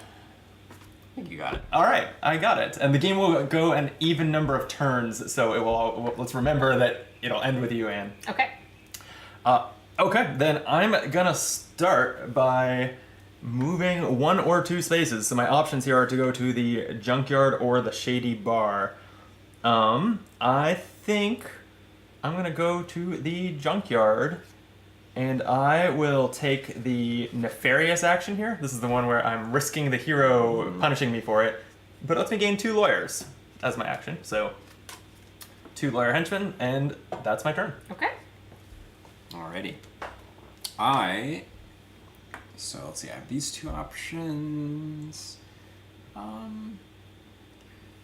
Yeah, we're gonna move twice to the copy center and also do nefarious action to draw 2 scapegoats. Ooh, very nice. That's my turn. Okay. And Anne. And I can either go to the shady bar or the coffee shop. And so I will go to the shady bar. And I will do the nefarious thing and get Ooh. one of it's one of any color, correct? Yes. I'll take can you read me my options again? Yeah, so the pink is the fanatic, and you can discard. So they're all primarily for buying the chapters, right? But the fanatic can be discarded to ignore other villains and like move onto their space. Okay. The trickster can be discarded to move any distance instead of 1 or 2 spaces. The scapegoat can be discarded to ignore the hero and move onto its space. And then the lawyer, 2 of them can be discarded to gain any other 1 henchman. I will take the fanatic, please. You got it. Thank you. Then that's it. Back to my turn, huh? Let's see. I don't know why I actually did the 2 lawyers thing when none of the current chapters out here take lawyers to write. So, well, you all did the nefarious action, so I should probably catch one of you out. I can move. This early? Turd. I'm torn because the space of the snitch is not the one with the action I want. All right, I will actually go 1 space to the coffee shop, and I'm going to do the nefarious action here, which lets me trade in 1 henchman for any 2 other henchmen. Is what that Nice. symbol there, those symbols there mean. So I am going to take a fanatic and a scapegoat, and that's my turn. Okay. We're gonna go to the news station. Uh-oh. And we're just a nice old granny, so we're gonna take the nice action there. We're just to recruit a fanatic. So I'm just gonna get a fanatic, yeah. Very respectable of you. Makes sense. So now this happens, right? Yeah, What's- so the snitch token goes to where the hero currently is, and then Got you it. move the hero anywhere else. I think you heard about a bully at the... My bullying at the coffee shop is coming back to haunt me already. Okay, I will discard a scapegoat because he caught me being nefarious.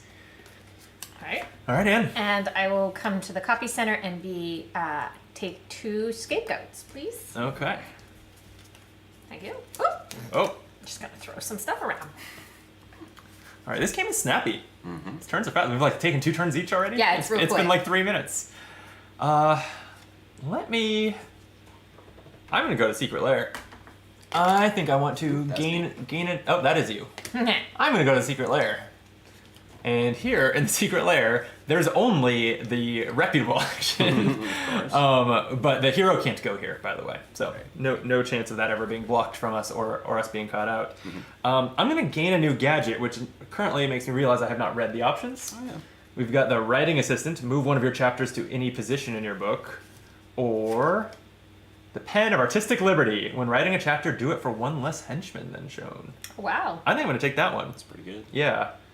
And that obviously, like any gadget, when I do use it to discount buying a chapter, I'll turn it face down until I charge it. But okay, you got a couple Cool gadgets going. I'm also seeing that gadgets, if they affect each other, cannot affect anyone in the secret lair. Good. Yes. Including yourself. Good call. Yeah. Gadgets got to be used out So- out in the city, not in secret. Yeah. Okay. All right. And does this replace now with a second option? It does. Thank you. Yeah. Go ahead and draw one. So now we also have the Battery of Doom. Recharge all of your gadgets, then discard this gadget. Oh, okay. So one-time charge. But I can't go to the secret lair. Nope.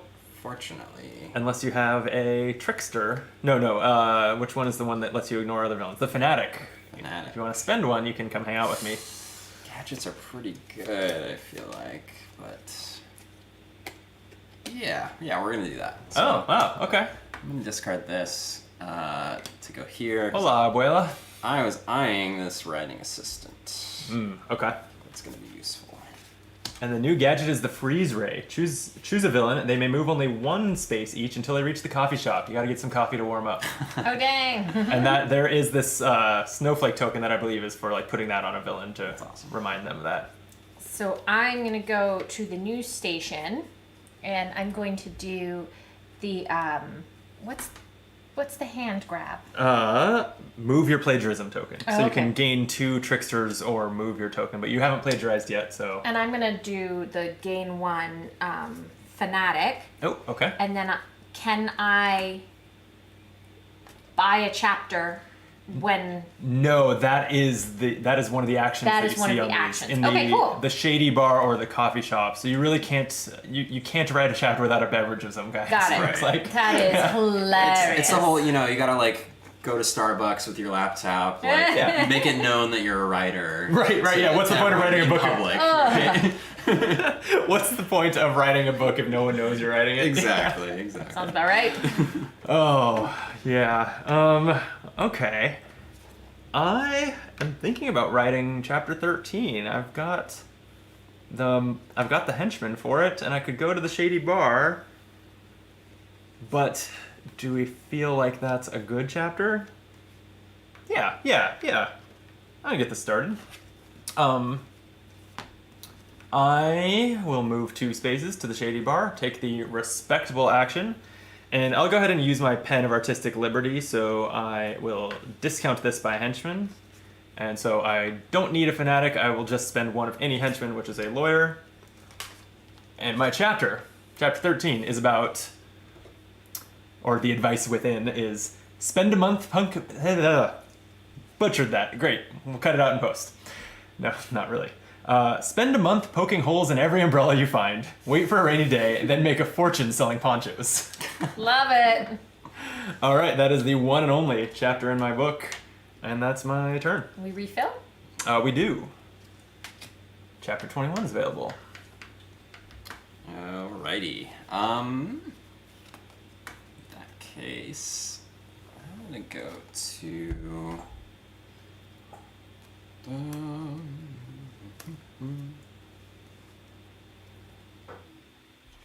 Okay, I'm gonna go here.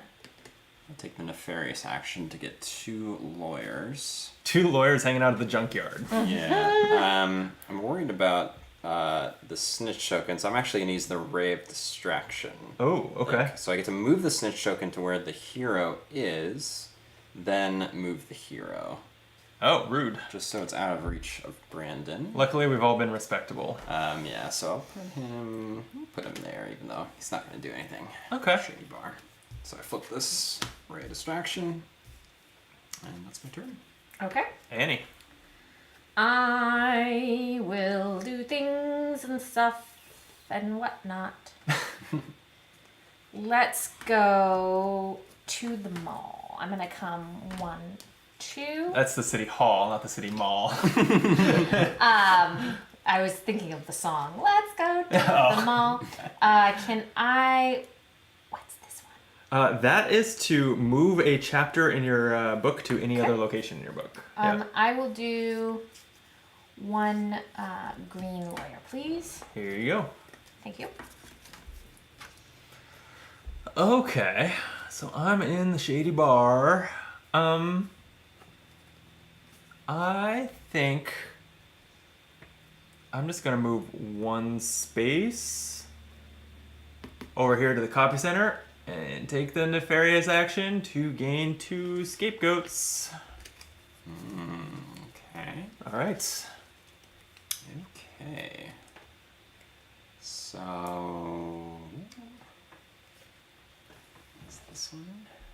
This is trade 1 for 2. Trade any 1 henchman for 2 henchmen that aren't the same. Okay. Could do that, I think. So I will go to the coffee shop. And it does have the snitch token. Yeah. So. Move the hero off the bar. It's just- No! He's just coming for the bully. Mean. All right, there's my scapegoat. Okay, so now I will. I'll get rid of 1 lawyer to grab a fanatic and a trickster. That's my turn. I am going to use my invisible cloak. I don't think I ever caught what that does. What does that Says do? I can move this turn and I treat every location as if it is unoccupied. Ooh. So I'm going to go to the coffee shop and I'm going to write a chapter. Oh. I am going to write chapter 31. So here's 2 fanatics and a scapegoat. Okay. And chapter 31 says, hide a secret message in your board game. Okay. I wonder what Sure. the secret message in this Yeah. board game is. That's disconcerting. Yeah. We'll refill that. Ooh, some relationship chapter there. All right, it's over to me, huh? It is. All right, so I can go to the news station or the secret lair. I feel like I need to be respectable for a minute here. No. Nah. I'm just going to go to the news station and hire 2 tricksters, which is the nefarious action. Okay. Alrighty. I think I'll go 1, 2 to the junkyard and grab a scapegoat. Okay. And I'm going to go.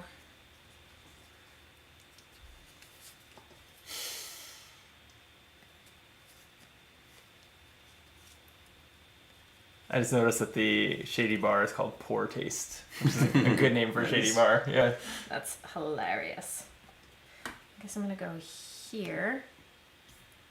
And do I have to do the honest thing with the snitch around? I don't have to. Nope. So I'm gonna take 1 pink fanatic, please. Here you go. And the snitch goes to the hero, and then you move the hero anywhere you'd like.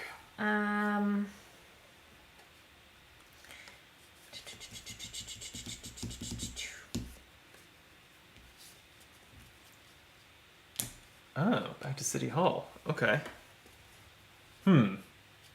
Well, I wanted to write a chapter and I can't. Wait, did I want to write a chapter? Vaguely.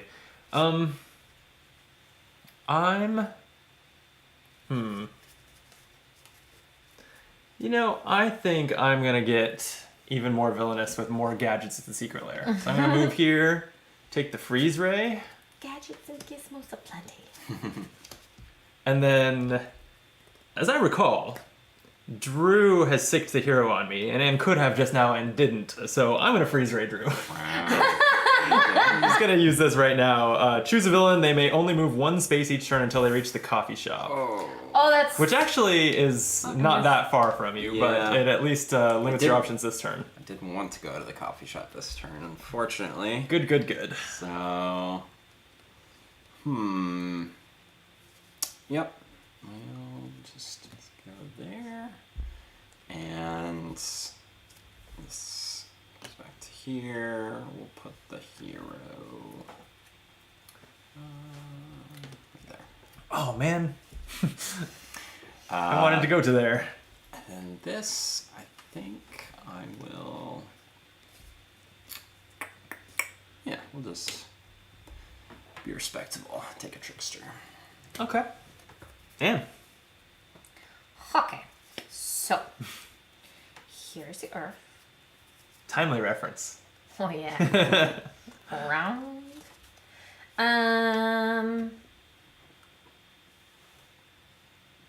I'm going to go to City Hall and take 2 fanatics, please. Ooh, okay. Being nefarious there. Yep. And the snitch tells on you, move the hero. No! No one ever lets me write chapters. Oh, I don't play that aggressively, but in my brain I was just like, if I had put it here, you wouldn't have been able to move here the next round. Oh, that would have been really... And it would have, wouldn't you have had to go all the way around the board That would again? have been really villainous of you. It would have been on, Clearly team. I don't think that way in a delayed capacity. I was like, Well, I'll do... Yeah. oh shit! Brandon will surely fill in that role. I'm not so afraid to be villainous here. So I'm gonna ride my big wheels to the junkyard. Snitch will move the hero to the coffee shop. And then I'm gonna take the nefarious action here and gain 2 lawyers. Ouch. Sorry, not sorry. Oh, okay. Am I reading this right with the fanatic? Discard a fanatic to ignore other villains when you move this turn. So does the hero lock at that spot I think regardless he of a does. fanatic? Yes, because it's the scapegoat that lets you move. They ignore the hero when you move. Oh, okay. Oh, gotcha, yeah. I didn't realize that. And not that I recommend it. You should probably just respect the hero's boundaries. Oh, no. We have a scapegoat. We're gonna, yeah. We're gonna move into the coffee shop, so we're no longer frozen. Boo. And I think we're gonna write a chapter. Okay. That chapter is going to be chapter 34. 2 scapegoats and a fanatic. Mm-hmm. Which says, as a guest at a wedding, wear a fancy white dress. The bride won't complain. You got her a really nice crock pot. That seems reasonable. Awful. That's legit. That's legit. Yeah. Okay. Okay. We got a new chapter. Chapter 20 is out there. Oh, every chapter currently in play is worth 3 points. Oh, also the ones that you 2 wrote are worth 3 points. Mine is the only one with no points on it. Brutal. And it's your turn. All right. I'm going to go 1, 2 and get 2 yellow. All right.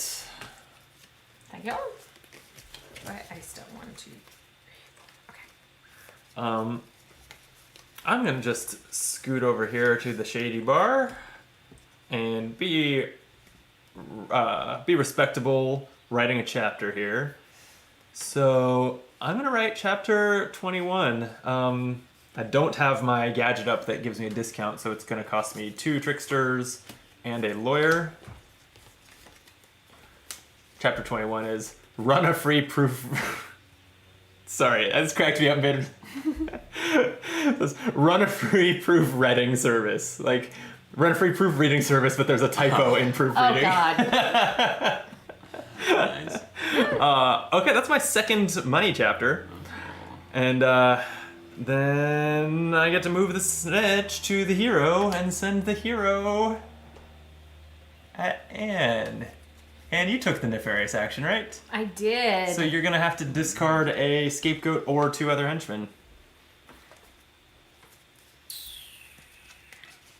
Get rid of 2 fanatics. All right, Drew. Okay. Did we read this gadget? I don't think we did. The repetition machine of repetition. Do not perform the move portion of your turn. Your taken action will be from your current location. I kind of like that. It's interesting. So I'm just gonna go back to the secret lair and grab it. Rude. Replaced by the long arm of the law. After moving, take a nefarious action from an adjacent location, not from the location to which you moved. It's also pretty good. Okay. Anne, your turn. I will. You here for 2 green, please. Okay. Oh, what was the other option? Or swap 2 chapters in your book, but yeah. we still only have the 1 chapter. Yep. Or it could have been respectable and taken a scapegoat. Yep. But that's not your style. Never. Respectable. All right. What chapters am I trying to write here? I don't love any of these options because none of them are about money. So I've got to come up with another plan here. I'm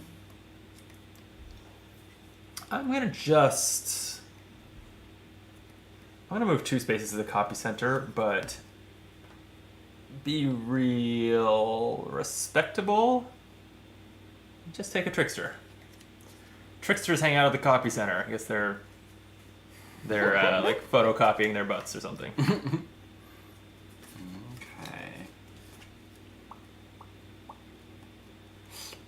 What do we need here?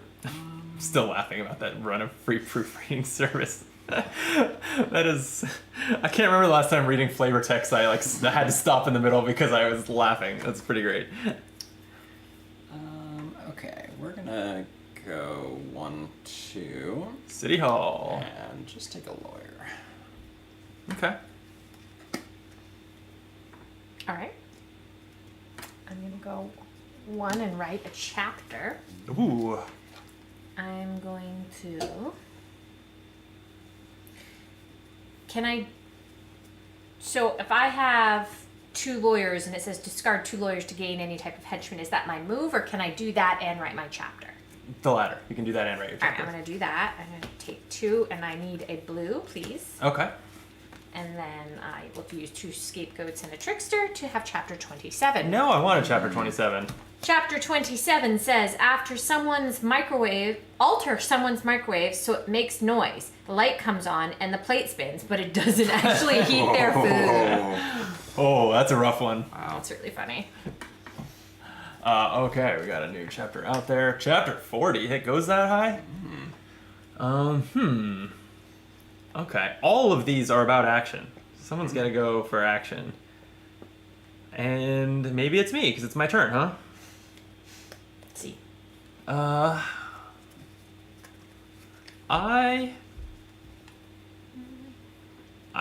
want to make it as hard for Drew to write chapters as possible. Great. So I'm going to use my Ultra Boot, move an opponent clockwise to the next unoccupied location. So I'm just going to move you over to the coffee shop, which I'm now realizing you could use your repetition machine Good. to just use, but that's okay. I wanted to use my gadget because then I am just going to move over to the secret lair and recharge all my gadgets. Nice. Your turn. Oh yeah. Okay. I will use the. Oh, what's over here? 2 greens. Yes, I will use the repetition machine. Of repetition. Thank you. Not to write though. I Oh. don't like any of these chapters, so we're gonna take the nefarious action.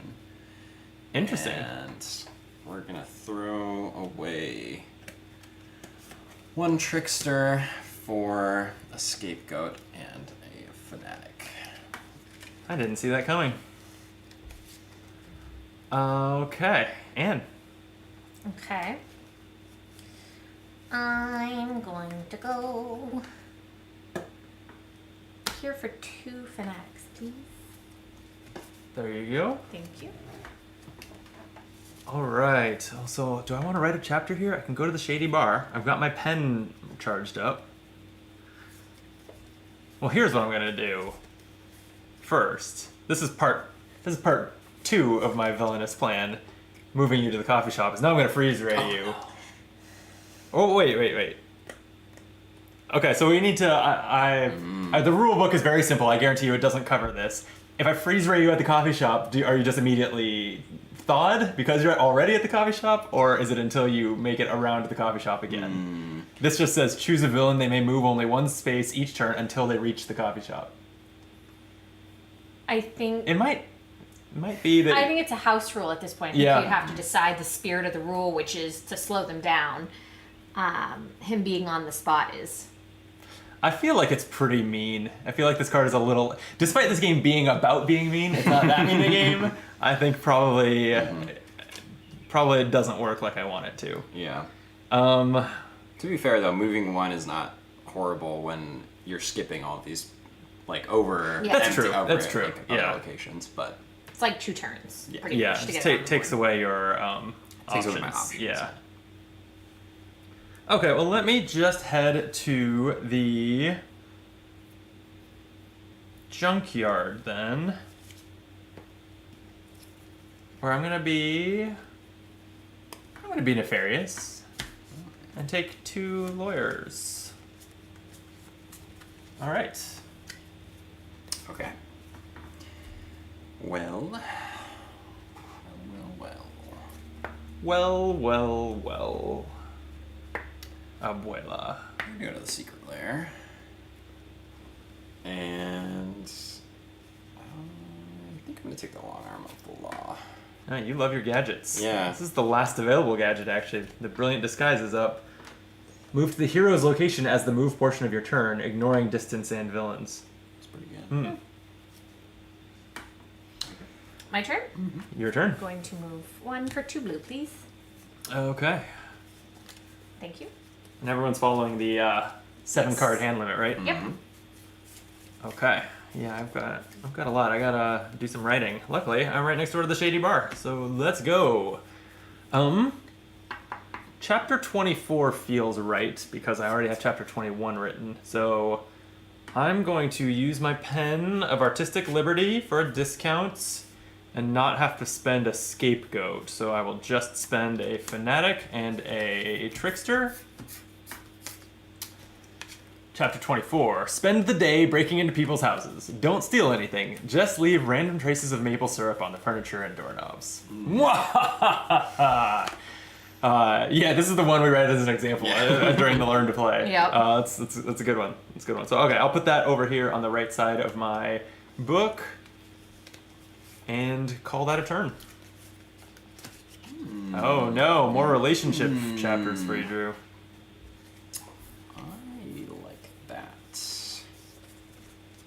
So in that case, yeah. So we're gonna discard this fanatic, Okay. so that I too can go to the Shady Bar, Oh, yeah. write a chapter. I need a trickster. I need a lawyer, and we'll just use another lawyer. Oh, you're going straight for the new chapter? Chapter We 30? are, chapter 30. Okay. So chapter 30 says, tell people they've won a free meet and greet with their favorite celebrity, but it's just you doing bad impressions. Act extremely offended when they leave. Awesome. Right there. All right. We've got chapter 16, more action. Okay. Question for you. Can you write more than 1 chapter at a time? No. Okay. You just write one when you take the action. Okay. I'm going to write a chapter. What do I want to write?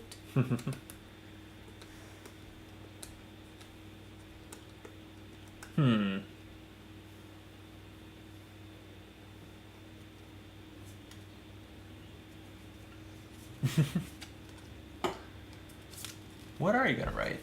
I'm going to write chapter 40. Oh, okay. 1 blue, 1 pink, and 1 green.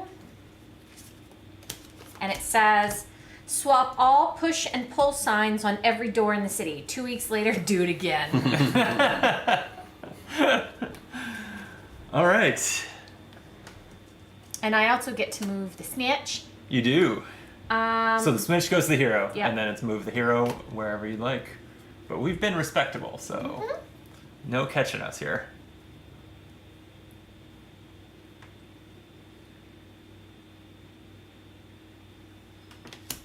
Junkyard. Okay. Actually, I was kind of hoping you'd put it in one of these so I could skip over it. I know you are. Well, why don't I go plagiarize? Let's get the plagiarism started. Okay. Yeah, so I'm gonna head over to the copy center, which I now realize the joke with the plagiarizing at the copy center. Copycats. It's called Yeah. copycats. Oh, that's pretty good too. So I'm gonna put out my plagiarized chapter here at the end of my book, and I'm going to copy chapter 40. So look at me, I have 2 action chapters. Look at you. Yeah. And I'm also I'm also swapping the push and Yes. pull signs. That's awesome. this makes neither of our plan work. That's awesome. Okay.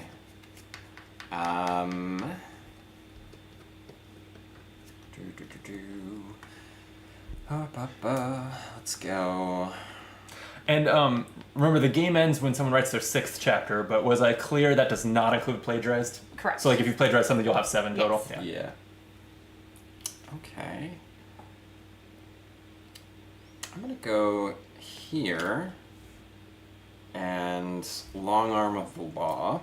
Oh. After moving, take a nefarious action from an adjacent location, not from the location to which you moved.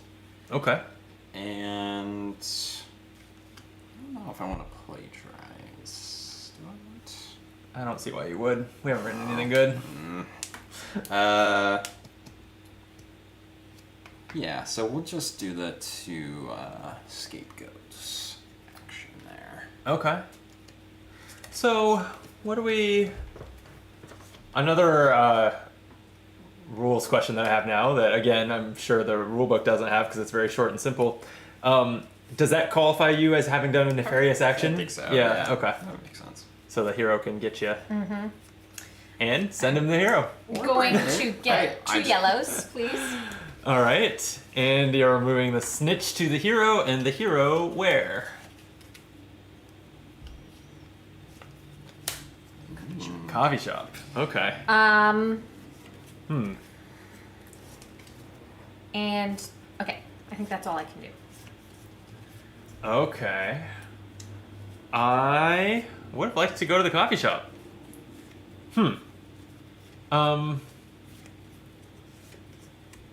Just for that, Anne, you're frozen. Get froze. Damn. Yeah, free. I'll use the freeze ray on you, so you can only move 1 space at a time until you reach the coffee shop.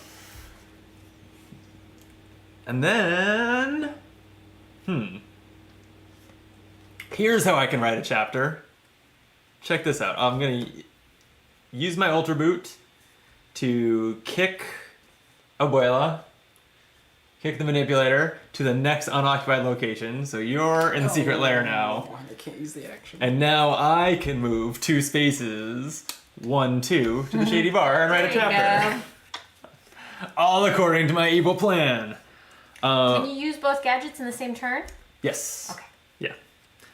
There's no limit on that. So I'm gonna spend a scapegoat and anything else. So it'll be a lawyer to write chapter 16.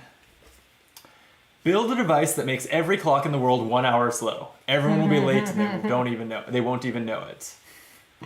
Every clock in the world. So is anyone late? If everyone's clocks are an hour off, They won't know it. they won't know. No, I see. That's the they won't know it part. They literally won't know it.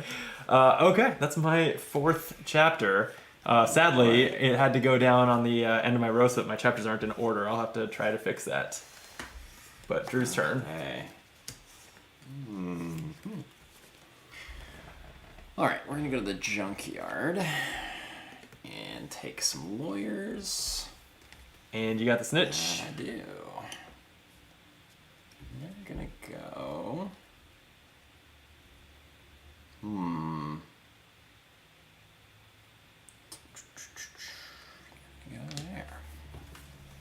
Okay, and you took a nefarious action there, so I did. the hero gets you discard a scapegoat or 2 other henchmen. I'll do two fanatics. Okay. And then Wow, so you got heroed, you're frozen. I'm going to move 1 here, and I'm going to gain a gadget, Ooh. which is Brilliant Disguise, which says I can move to the hero's location when I want. Yeah. And that will be my turn. All that's left is the battery, which seems pretty good, actually. Okay, so my options are City Hall or Copy Center. None of those. Well, I guess those are appealing enough because I just need henchmen. My hand's empty. So I'm gonna go to the. I'll go to City Hall and get 2 fanatics. Basically, just picking up the 2 fanatics you discarded. I just noticed the fanatics are like big, burly, tough guys in little cat masks. Cute. All right. We're gonna write chapter. Ooh. Okay. Yeah, we'll go chapter 14.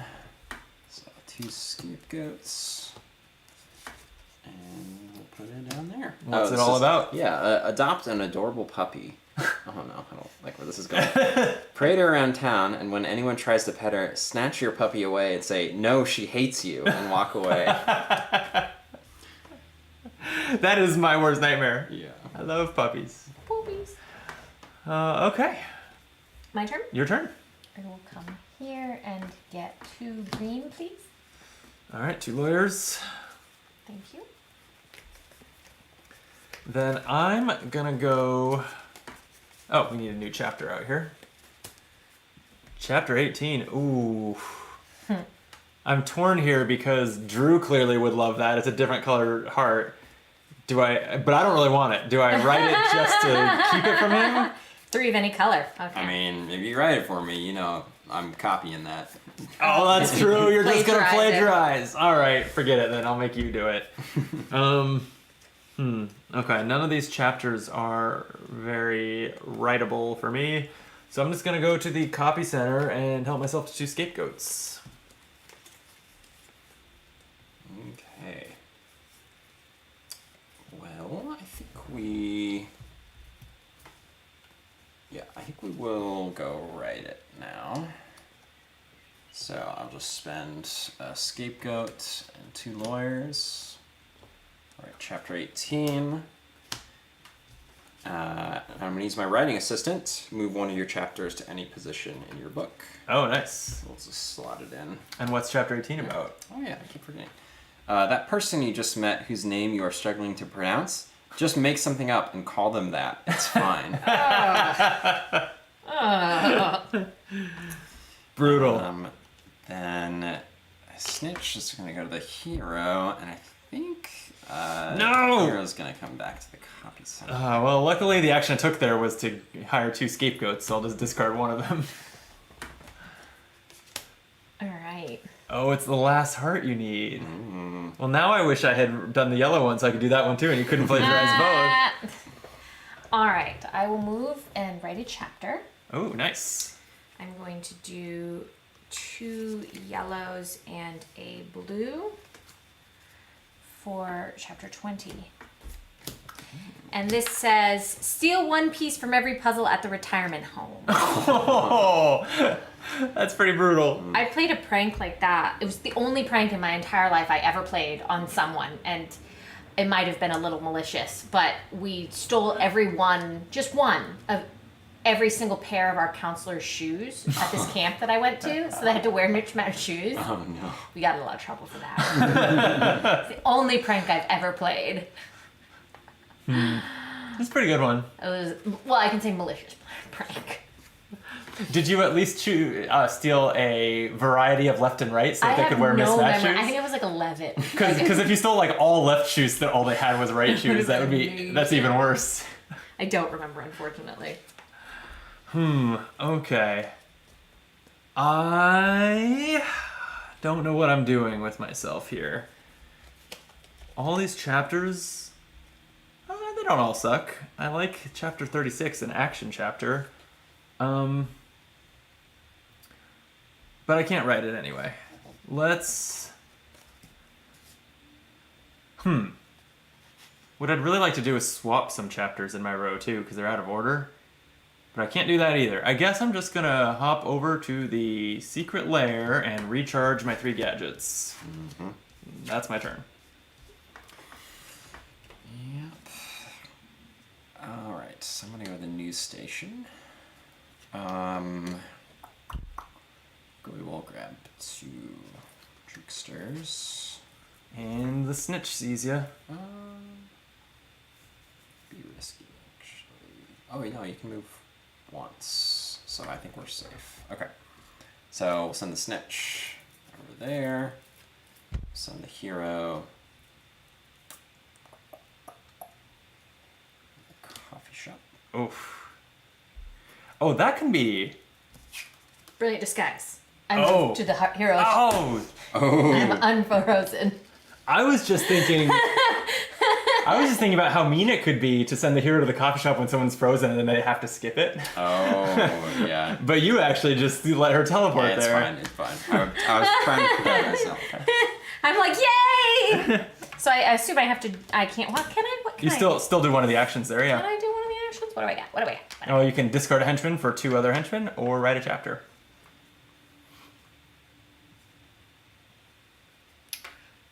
I will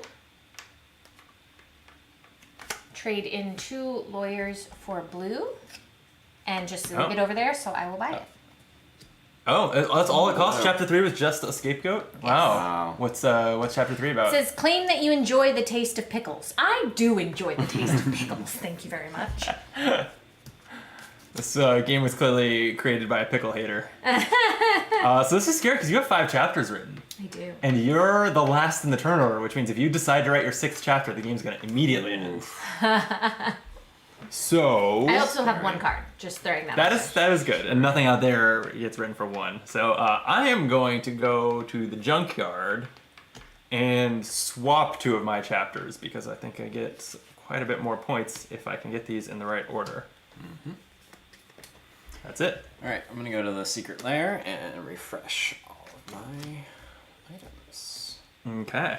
Well, it's like the same to do this, just Oh, to steal it to in gain- case. to gain the battery, yeah. So then I will use this, discarding it to recharge. The Battery of Doom. With great power comes a great electricity bill.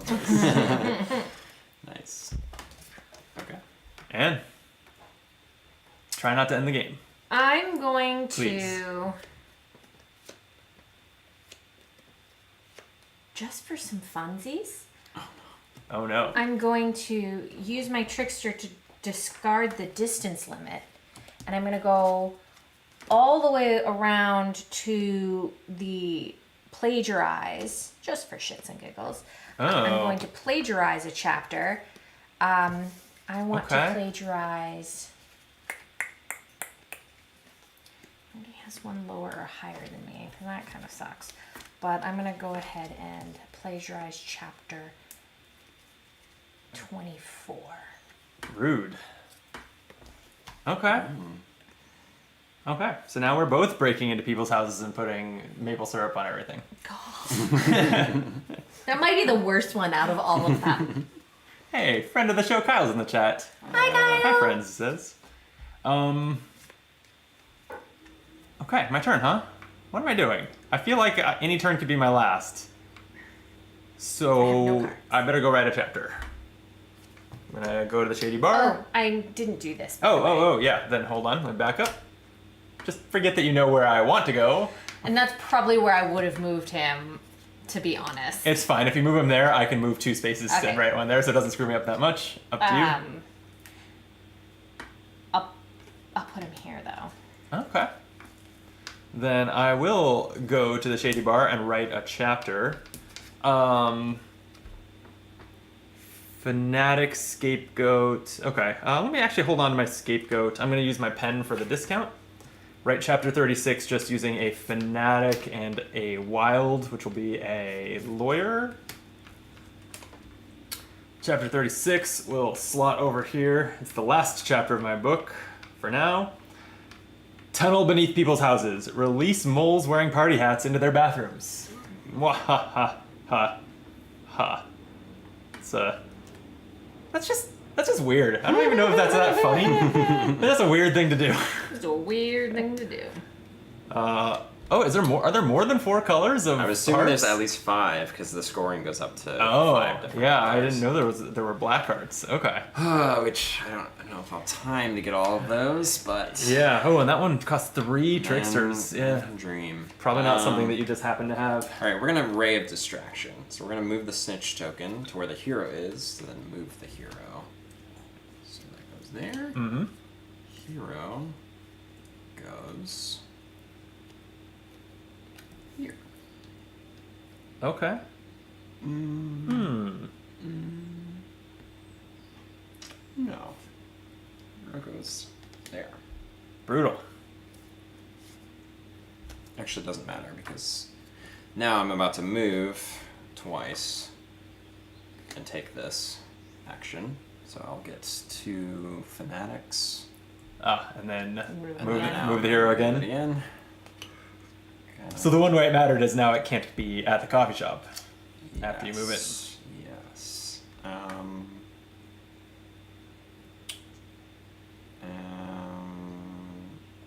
Okay. We'll move it there. I will Okay. go here Secret lair. and charge these.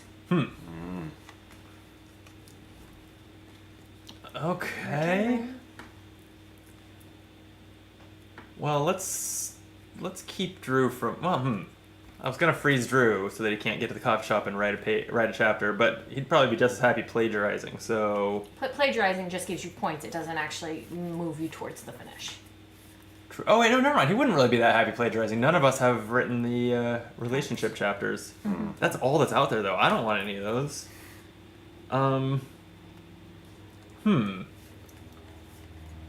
This is tricky navigating the end of this game. How do I want to do this?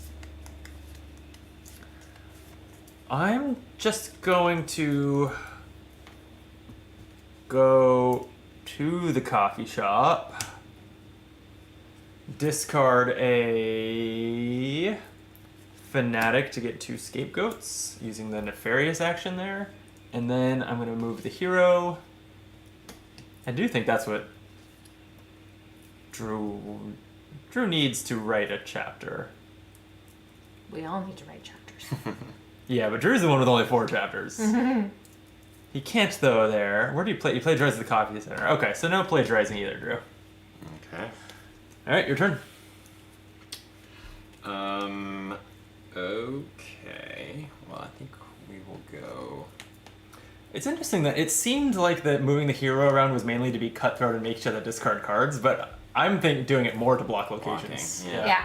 After the first time, I stopped doing it to take your cards, and I started doing it to block locations. Yeah, and it's not even because I don't think, at least for me, it's not necessarily that I don't want to be mean. It's that seems more powerful. Well, and Blocking also too, locations. it's you can block a location so that you can move further next time. Right. Or like it changes. Yeah, you keep people out of there, but you also change your options on your next turn. I'm like, when we first started, I didn't enjoy how few spaces they were. I thought it would get very repetitive. Uh-huh. And I was like, this go around the board really fast. I don't know if I'm going to like that. And I'm finding it more now about strategy of like, Yeah. where are you moving? How many spaces? Like, I don't know. And everyone's move affects everyone else's options in a way Yes. that's really interesting. Yeah. That's my go. Okay. My Wait, turn? we were talking through your turn. What? Yes. I just took the 2. Oh, you got 2 tricksters? Okay. All right, what do I want to do?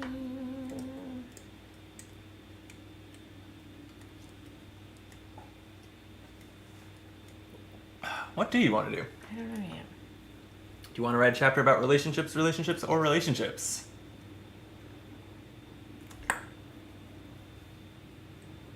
I'm feeling good about having the 2 and only money chapters now. I'll take 2 greens. Okay. Very nefarious of you. Thank you. I'm going to move there's only one place I can. Oh, I can move him on to one of the places that you're at, but Yeah, up to you. I'm thinking. Okay. I can't go anywhere to write a chapter because you blocked me. Well, a scapegoat can ignore that. Yeah, since I don't see any good chapters, I'm gonna just put the screws on you and try to trigger the end of the game here, I think. So I'm going to discard a scapegoat so that I can ignore the hero when I move, and I can move 2 spaces, 1, 2, onto the shady bar, and I'll write a chapter. I have exactly 2 scapegoats and a lawyer to write chapter 38, which is set people up on blind dates. Flicker the lights off and on every time they start to talk. Okay, that'll go at the end of my book. That's not that good for me, but it does end the game. Which means we each get one more turn. So, since we were always going to end with Anne, it's 1 more turn each. The last thing is... Never mind, there's no last thing. I was thinking I was moving the hero, but I'm not. I'm just on the hero. So, yeah, that's it. Dang, I had enough to buy both of these chapters if I had the turns, because I could stay at the same location. Oh, yeah, that would be smart. I will just write the best one for me. Fortunately, let's see. Yeah, so I have to discard a trickster to ignore distance, so that I can zoom back to the coffee shop. And then I've got 3 more tricksters Oh, boy. for chapter 22. Okay. And then we will just writing assistant to get that. Oh, that's to go. good. That's really strong right there. What's chapter 22 about? Yes, create a matchmaking app. None of the women's profiles have any information, and the men's profiles are just photos of them holding fish. Okay. Okay.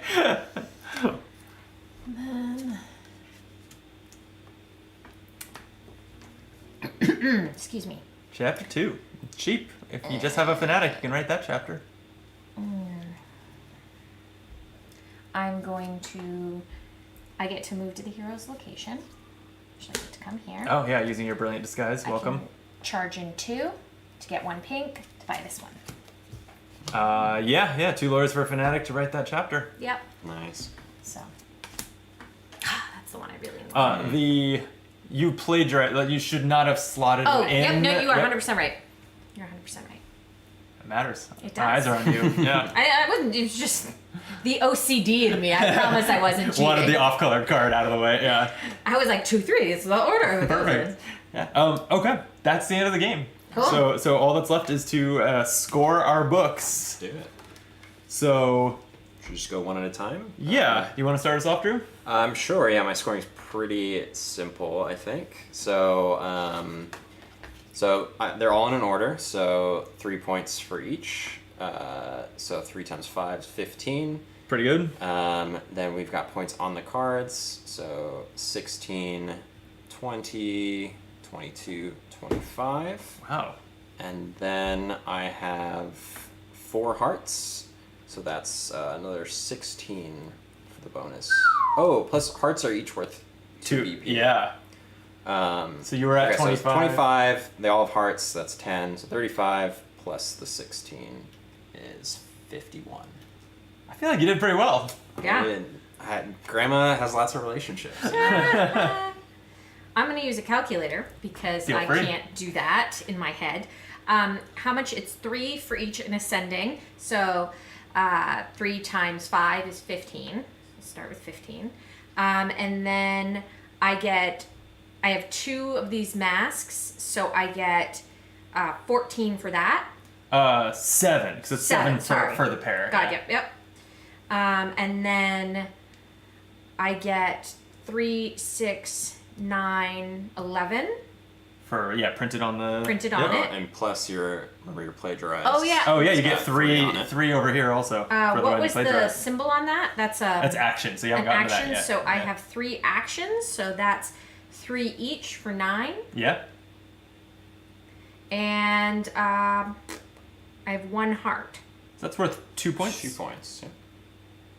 So I'm at 47. Ooh, you were at 50 what? 51. 51. Oh, that's Very pretty close. Yeah. Okay, I have not done mine yet, so let's find out together. I'm gonna slide these all onto camera. What did I plagiarize? I'm just gonna fully steal that. Boom.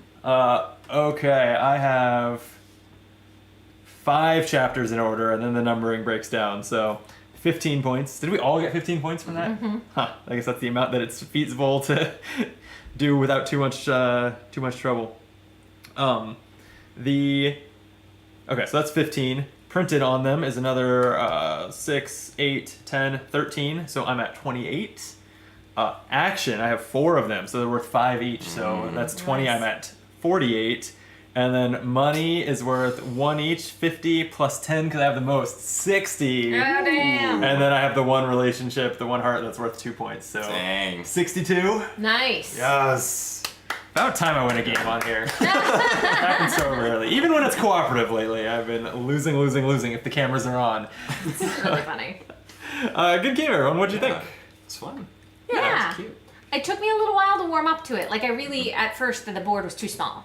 And we were going around it too fast Right. for it to be as enjoyable as I wanted it to be. But then once we kind of figured it out, I think it got better. I'm curious. So this 8th location here, you only use with 4 players. I'm curious what it is. Oh, it's the library. Oh, it's another place the hero can't go, and it simply is just gain any 1 henchman. So okay, that's not super exciting. It just changes the percentages of how many.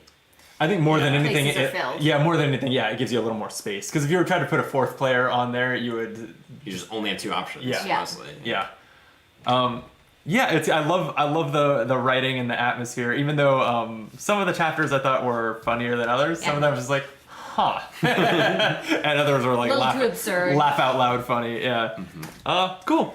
Yeah, I think this is a filler game. I'll bust out a couple more times. I'm dubious about these things, the gadgets? gadgets. I felt like for the first 3 rounds, because of the way the chance happened, I never landed there.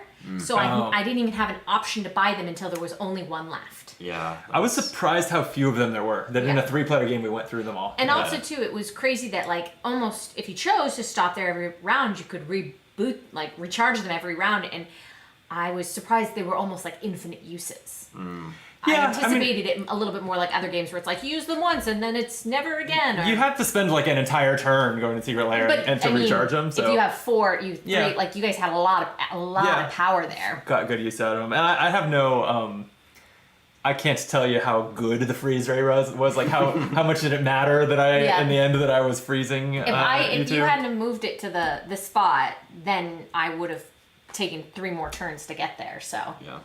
Yeah, but oh yeah, that's right, because you use your gadget to like teleport there. Yeah. But yeah, for the most part, the freeze doesn't seem too bad because even when you're Yeah. only moving 1 space, it's usually a leap ahead. Yeah. Yeah. Cool. Well, thank you both for the game. Yeah. Thank you for letting me win. The bully wins as always. It's what we've learned, right? Bullies always win. Yep. Yeah. Okay. Thank you for watching. If you enjoyed this, if you would leave a like on the video and subscribe to the channel, that helps YouTube think that we're likable and recommend us to more people. That would help us out a lot. And then we'll be around with even more games and more videos and all that stuff. I always have trouble with like a final. What's a good? And what are your thoughts on overall villainy? Do it. On that note, be optimal. Cool. Oh. And you stand All up. right, nice job. I think we'll call that a stream. So I'm going to press the buttons